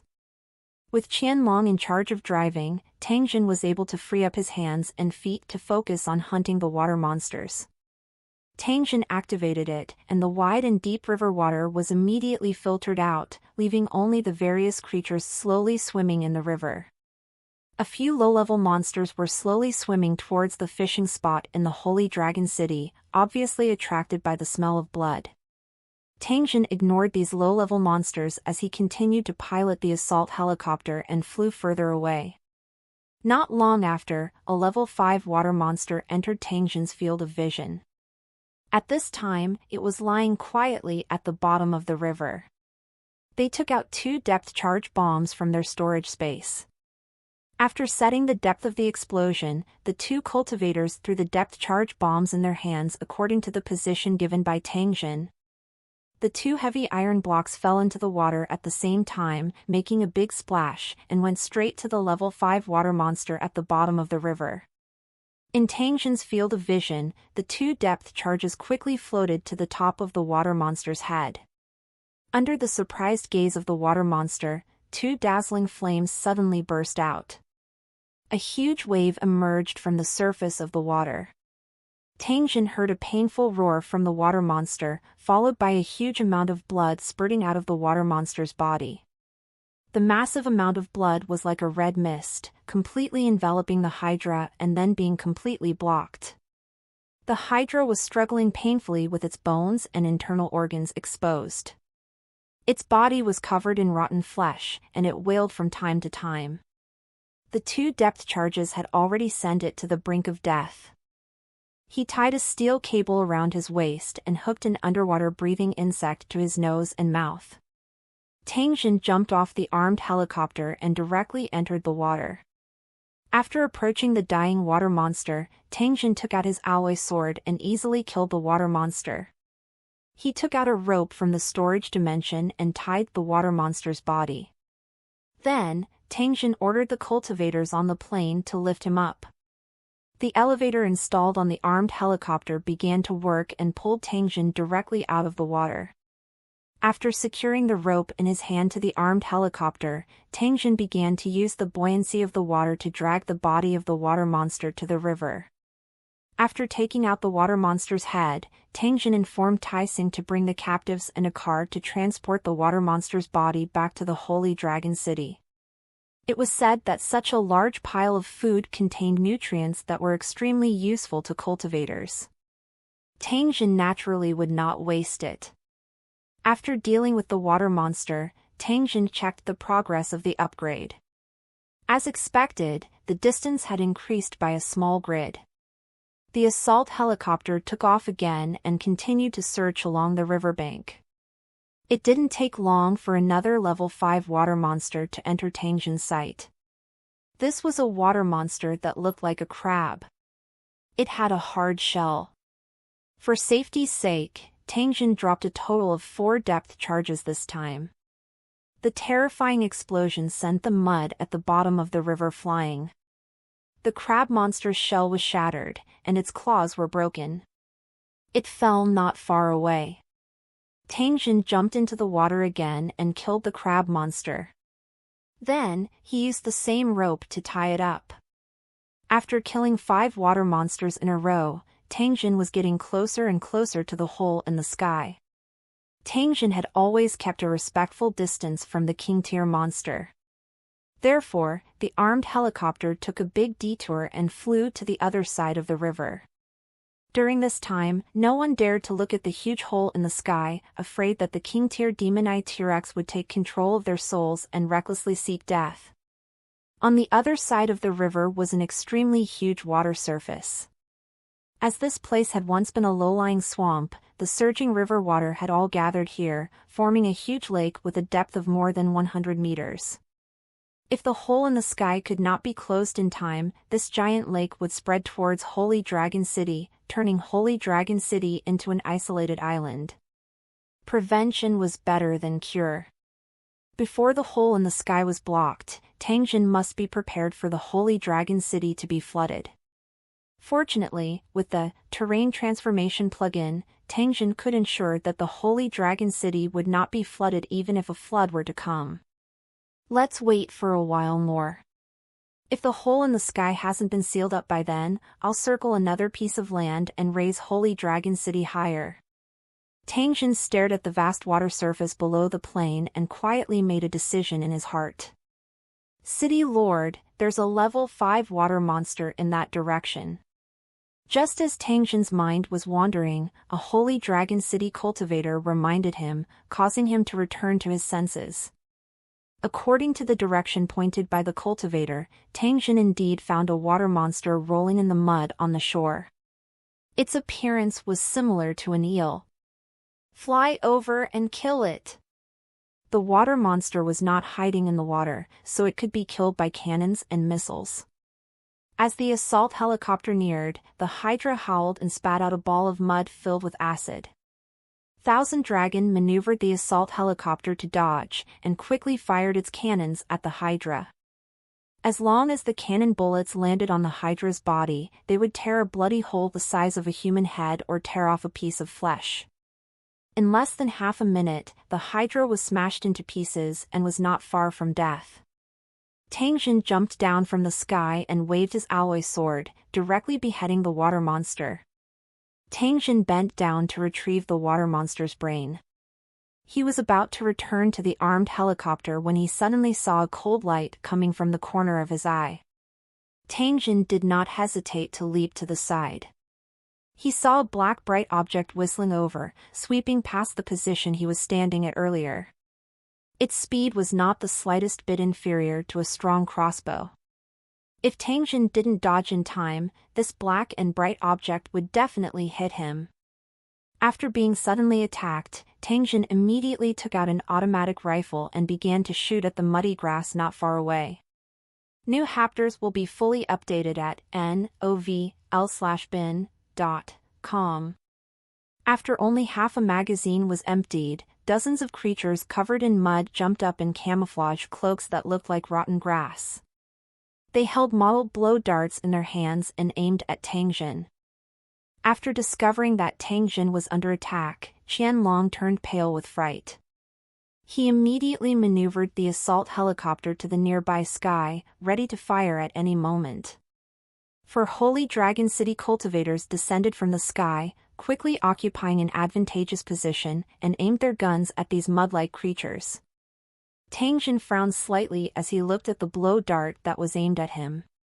His finger that was pulling the trigger began to exert a little force. With just a little more strength, the whistling bullets would be able to kill these guys wrapped in mud. Who are you? Why are you invading our territory? The mud monster on the other side suddenly roared, its tone strange and obscure. Tangjin activated the Universal Language Translator and asked in the same language, "Who are you? Why did you suddenly attack me?" After the mud creature heard Tangjin's question, it immediately said in an excited tone, "Oh my god, you can actually understand our swamp doll language. This is really shocking." The swamp frogman that was talking to Tangjin put down his blow dart and took off the hood that was like a turf. A face that looked like a combination of a frog and a lizard was revealed. Its eyes and mouth were very big, and there was not a single strand of hair on the surface of its body. The sudden flood destroyed our home and forced us to leave this place. Human sir, do you know where the flood came from? The swamp frogman's face was filled with urgency as he asked Tangjin. This flood comes from the sky. I don't know when it will stop flowing. Tangjin pointed at the upper reaches of the river as he spoke to the swamp frogman. When the swamp frogman heard this, it immediately revealed a disappointed expression and said to Tangjin, "It's unbelievable that a flood appeared in the sky, but this might be the real answer, because my father said the same thing. The land under your feet is our home for countless years. Unfortunately, the water is full of monsters now, and our survival is threatened. The strange river water made our skin red and swollen, so no one dared to go into the water. Our former home has been completely submerged, and we don't know what to do." The swamp frogman then bowed to Tangjin. "We mistook you for a bad person just now, so we suddenly attacked you. Please forgive our rudeness." Although the frogmen looked strange, they were very polite. Tangjin looked at the lonely swamp frogman and asked, "Now that your home no longer exists, where will you go?" The swamp frogman sighed helplessly at those words, and said in a dejected tone, "Now that things have come to this, we can only wander around. I hope we can find a similar land so that my people can continue to live."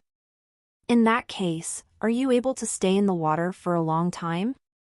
Do you know how to breed fish?" Tangjin nodded and asked. The swamp frogman nodded and said to Tangjin, "In fact, we've been living in the water all the time. We usually rely on breeding and catching fish and shrimp for a living." "How many clansmen do you have left?" Tangjin asked. "Why do you ask?" the swamp frogman asked. Seeing the swamp frogman looking at him warily, Tangjin smiled and explained, "I'm the city lord of the human race's Luqing. It's only a day's journey from here. There are 2 huge lakes in my city, and I've been thinking about whether I should use them to raise fish. It's a pity that I don't have the manpower to do so, so I haven't put this plan into action. If you can help me breed fish, I can provide shelter for you and allow you to become an honorary resident of Lu City. This is my condition. Can you consider it?" Tangjin looked at the swamp frogman, waiting for its reply. The encounter with the swamp frogman was purely an accident, but after Tangjin confirmed their abilities, he immediately had the intention to hire them as fishermen. The 2 lakes in the Holy Dragon City could breed a large number of fish. If they were successful, they would definitely become another source of food for the Holy Dragon City. As the lord of a city, Tangjin had no choice but to consider these people's livelihood problems. The swamp frogman's heart was in a mess. It was moved by Tangjin's suggestion, but it was also afraid that its people would be deceived, which made it walk around.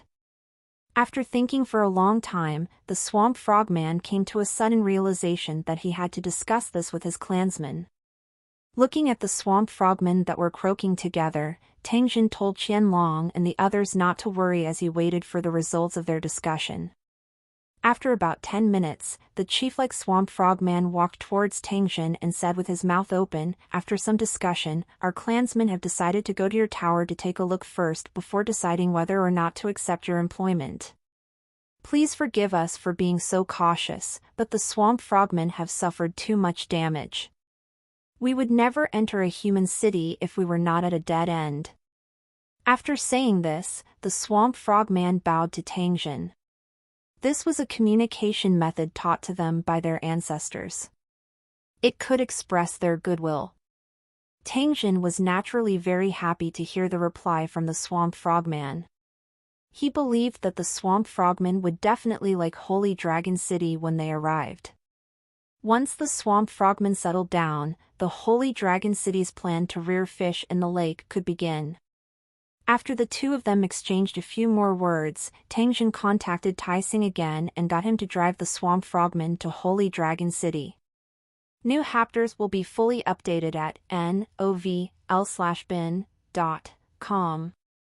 Due to the appearance of the swamp frogmen, Tangjin had no choice but to temporarily stop hunting the water monsters and began to talk to the swamp frogmen. The swamp frogman that was conversing with Tangjin was indeed the tribe leader of the small foreign tribe. However, it had only been a short while since it became the tribe leader. Including today, it had only been 5 days. The old chief of the swamp frogmen had been treated as breakfast by a water monster 5 days ago. Along with the old chief, more than 20 swamp frogmen warriors had also died. The weak swamp frogmen had no chance of fighting back against the giant water monster. Only the old, weak, sick, and disabled were left in the swamp frogmen tribe. This was also one of the reasons why the swamp frogmen were so eager to leave. If they hesitated any longer, the swamp frogmen might be exterminated. Although it was risky to go to Tangjin's tower, it was much better than annihilating his entire family. At the very least, there was still a glimmer of hope. As the two sides conversed, Tangjin also checked the weapons used by the swamp frogmen. This kind of blow dart was made from a hollow bird's leg bone. It was smooth and round, and felt very good to the touch. The swamp frogmen raised a type of small lizard and scraped off a slimy substance with numbing effects from the lizard's body, before applying it to the meticulously polished bone spikes. These bone spikes were very sharp, but when they hit an armored target, they would not be able to cause obvious damage. This was a timid, simple, and even somewhat pitiful alien tribe. Compared to the black-feathered birdmen and kobolds, their lives were simply terrible. If they had not been lucky enough to meet Tangjin, the group of swamp frogmen would have been wiped out of this wilderness forever. By the time Tyson arrived at the lake, it was already a few hours later. The swamp frogmen were all surprised to see the large modified military truck, and they all gathered in front of it and pointed. To these swamp frogmen who had lived their entire lives in the swamps, the Holy Dragon City's means of transportation were so magical. For example, this car that could run on its own and the armed helicopter in the sky. As the leader of the swamp frogmen shouted, a group of swamp frogmen stood up from a puddle in the distance. They were all camouflaged in the grass as they walked over carefully. Tangjin looked around and realized that most of the swamp frogmen were children who were not even a meter tall. After calling the swamp frogmen to board the car, the armed helicopter led the way, and the group headed straight for Holy Dragon City.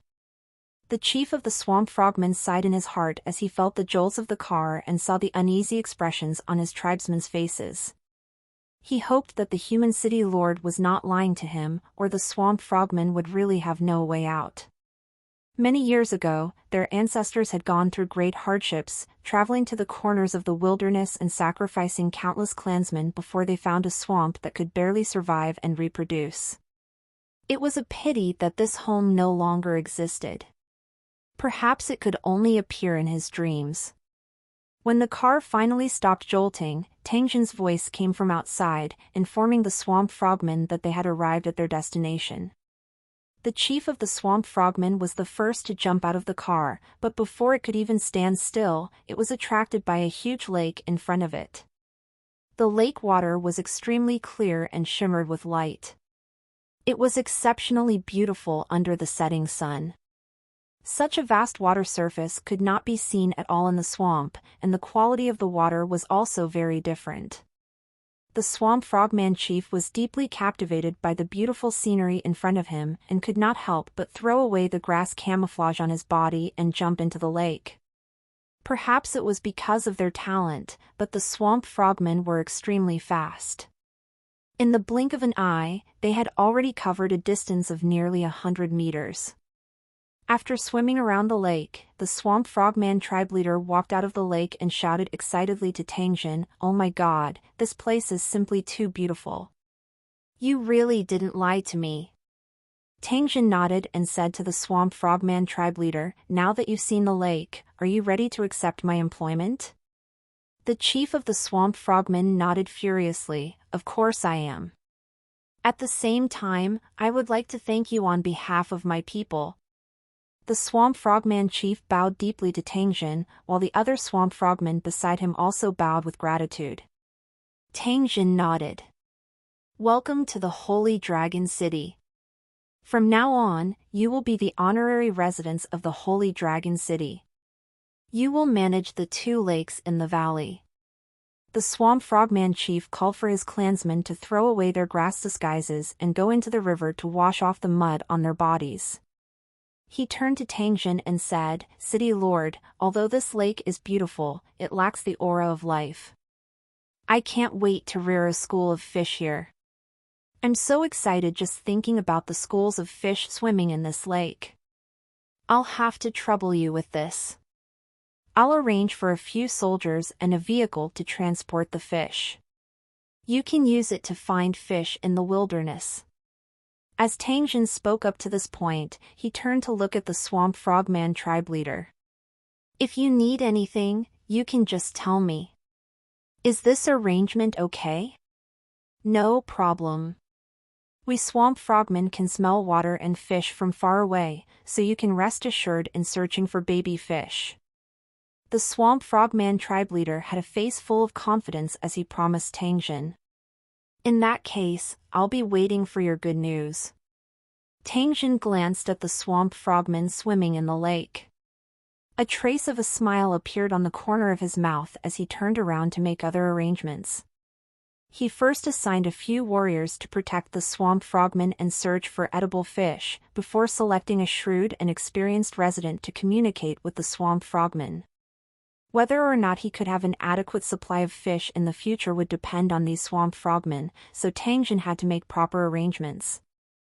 After a simple dinner, Tang Jin once again headed to the mother tree to check on the cultivation progress of Li Sha and the others.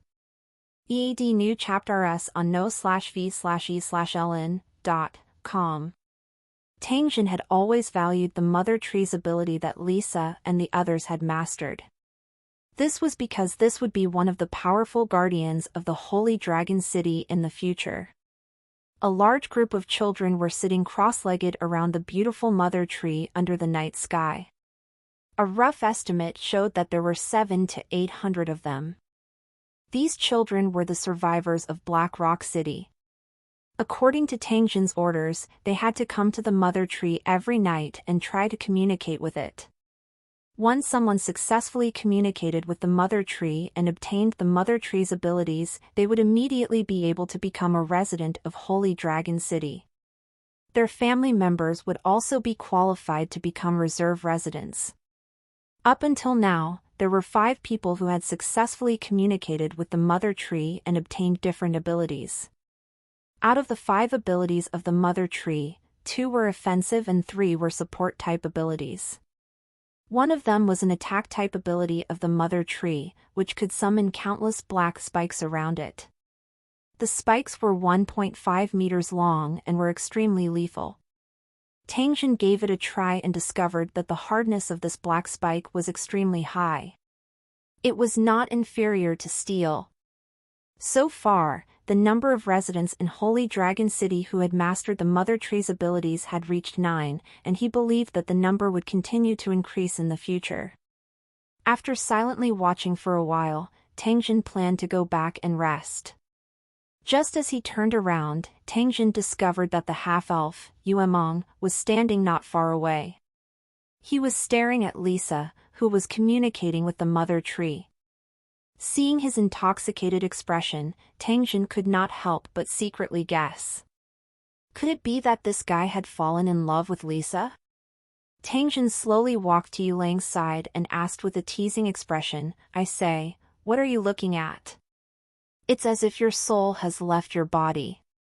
Yulang was startled. He turned his head to look at Tang Jin and slightly bowed. After which, he looked at Li Sha and said, Sister Lisa is so beautiful. I'm so envious of her. Envy? Isn't that like? Tang Jin was startled and asked curiously. Yulang shook his head and said with a trace of desire in his voice, I don't like you, I'm just envious. It's so blissful to be a woman. It's a pity that I have an appearance that even women envy, but I'm a pure man. This is the most painful thing for me. After saying this, Yu Lang sighed slightly and lowered his eyes, appearing extremely moving under the moonlight. Tang Jin felt a chill in his heart. Just as he was about to distance himself from this damned trap, a thought suddenly appeared in his mind, causing an evil smile to appear on the corner of his mouth. Tang Jin cleared his throat and said to Yu Lang, "Are you sure you don't regret turning into a woman?" Yu Lang's big eyes were full of charm, and he asked full of doubt, "Why should I regret it? Becoming a woman is my greatest wish." Tang Jin nodded and said with an affirmative tone, "In that case, I can help you realize your dream." Yu Lang's face was filled with surprise and shock as he asked, "City Lord, is what you said true? You're not lying to me?" "Of course I'm not lying to you, but before that, you must first tear this card." Tang Jin took out a card from his storage space and carefully handed it over to Yu Lang, afraid that he would break the card. This was a special card that had been obtained by Tang Jin a long time ago, but it had always been carefully kept by him. Because of this card's heaven-defying effect, Tang Jin really didn't dare to touch it easily, for fear that he would accidentally lose his little brother. Now that he had encountered Yu Lang, this strange guy, Tang Jin immediately took out the card to give him a favor and threw away this hot potato at the same time. Permanent Sex Change Card. You can change your gender immediately after tearing it open. It's a product exclusive to the Lucky Wheel. This was the prize that Tang Jin had won from the lottery. Tang Jin had always regarded it as something of little value, but now it finally had a place to put it to use. Yu Lang doubtfully took the card from Tang Jin's hand. After carefully sizing it up, he raised his head and said to Tang Jin, "Are you sure I can become a woman after tearing this card? Tear it open first and see if it has any effect." Tang Jin nodded and egged him on. Yu Lang looked at Tang Jin's expressionless face, which was actually trying to hold back a smile, and reached out to tear the card. As the card shattered, a ray of seven-colored light flashed and enveloped Yu Lang. Tang Jin's eyes were fixed on the ball of light. He did not dare to miss even the slightest change. In less than a minute, the ball of light disappeared, and Yu Lang's figure was revealed. It was just that the current Yu Lang had changed quite a bit. His skin was more delicate and fair, the lines of his face were more gentle, and his every movement had a strong charm. "That's it? There's not much change?" Tang Jin frowned.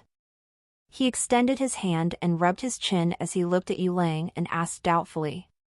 The/W novel chapters are published on no/vel/bin.co/m.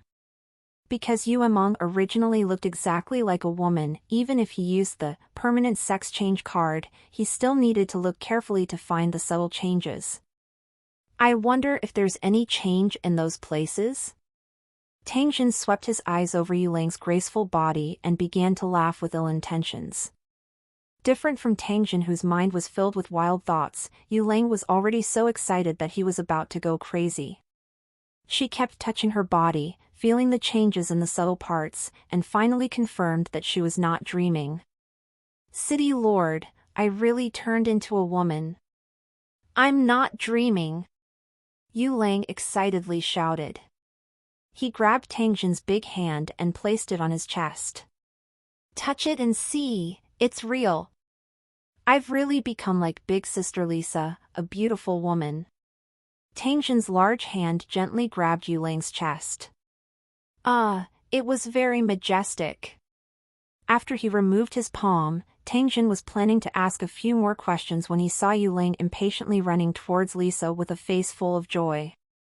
Tang Jin scratched his head as he looked at Yu Lang's incomparably alluring back. He felt that his worldview was showing signs of collapsing. He quickly shook his head and drove those messy thoughts out of his mind. After returning to his room, Tang Jin took out a stack of books and began to read them seriously.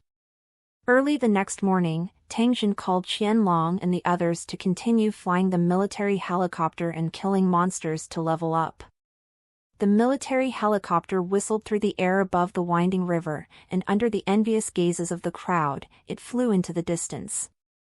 A giant water monster that was breathing on the surface of the water saw the attack helicopter. It opened its mouth and roared angrily. At the same time, it jumped up with great force. It looked like it was going to bite the plane in the sky. Qianlong maneuvered the assault helicopter up while Tang Jin casually took out a metal javelin and threw it at the Hydra's mouth. The metal javelin had been modified. After it hit the Hydra's soft jaw, it immediately exploded, blowing the Hydra's mouth into pieces. The water monster that was shot by Tang Jin howled in pain. Its huge body fell to the bottom of the river, causing a large amount of water to splash. Ignoring the escaping water monster, Tang Jin turned to Qianlong and said, "These modified metal javelins are quite powerful. I'll inform Lu De later and ask her to make more and give them to the warriors who are hunting the water monsters." After saying this, Tang Jin began to stare at the river and continued to search for traces of the level 5 water monster. 1, 2, 3 Swan and I. On a muddy ground, Tang Jin waved his alloy sword and chopped a giant squid-like water monster into pieces. Letting out a long breath, Tang Jin slowly sat cross-legged on the ground. A powerful force filled his body. This power was like flowing mercury, constantly swimming in his meridians, repeating itself. Tang Jin had a feeling that this energy had already been compressed to the extreme. Once it was ignited and released, it would erupt with an incomparably terrifying destructive force. Finally, he had advanced to the Lord tier. Tang Jin's body started to be transformed by this power. His body had undergone an obvious change. A faint pressure spread out. This was the aura of a Lord tier creature, causing Qianlong and the others to be secretly shocked.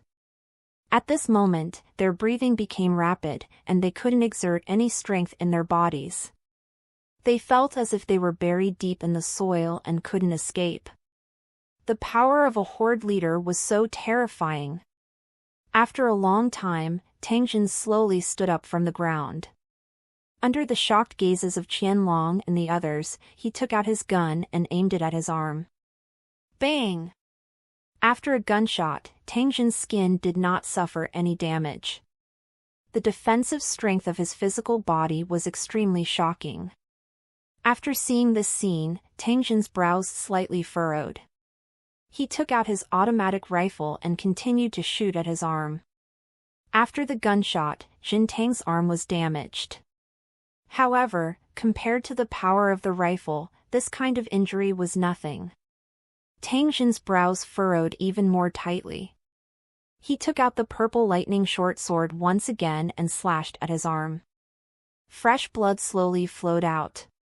Tang Jin's skin had been cut open by a sharp blade, but the wound wasn't very deep. Tang Jin took out the IV ointment and applied it on his wound. He slowly raised his palm and waved it in front of him. Swish! The Hydra's body was split into two, as if an invisible blade was slashing at the monster's body.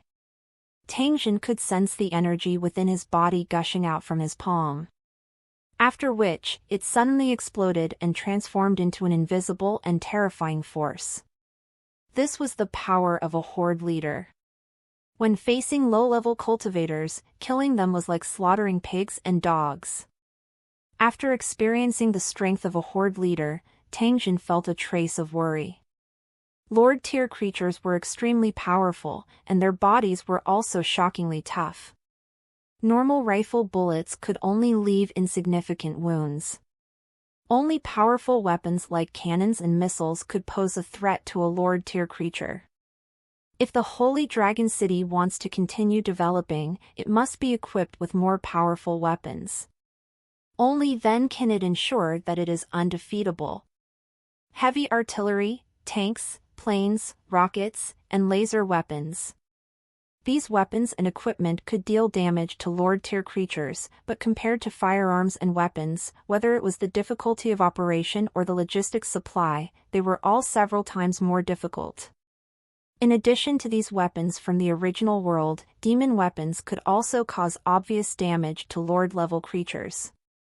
It was just that Tang Jin had never paid too much attention to it in the past. The demonic soldier's equipment that he had obtained from the treasure vault in Black Rock City was still in a corner eating dust. Other than a small number of equipment for the cultivator battle team members, the rest was rarely taken out and used. It seems like I need to find some time to talk to the dwarf, Hammer, and figure out the forging method of the magic weapons. At the same time, I need to make a batch of standard equipment. If we can combine the characteristics of the demon weapons with firearms, we might be able to greatly increase the power of firearms.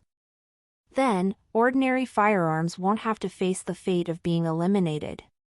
After thinking for a long time, Tang Xin jumped into the military helicopter and flew over the wide river, heading straight for the Holy Dragon City under the setting sun.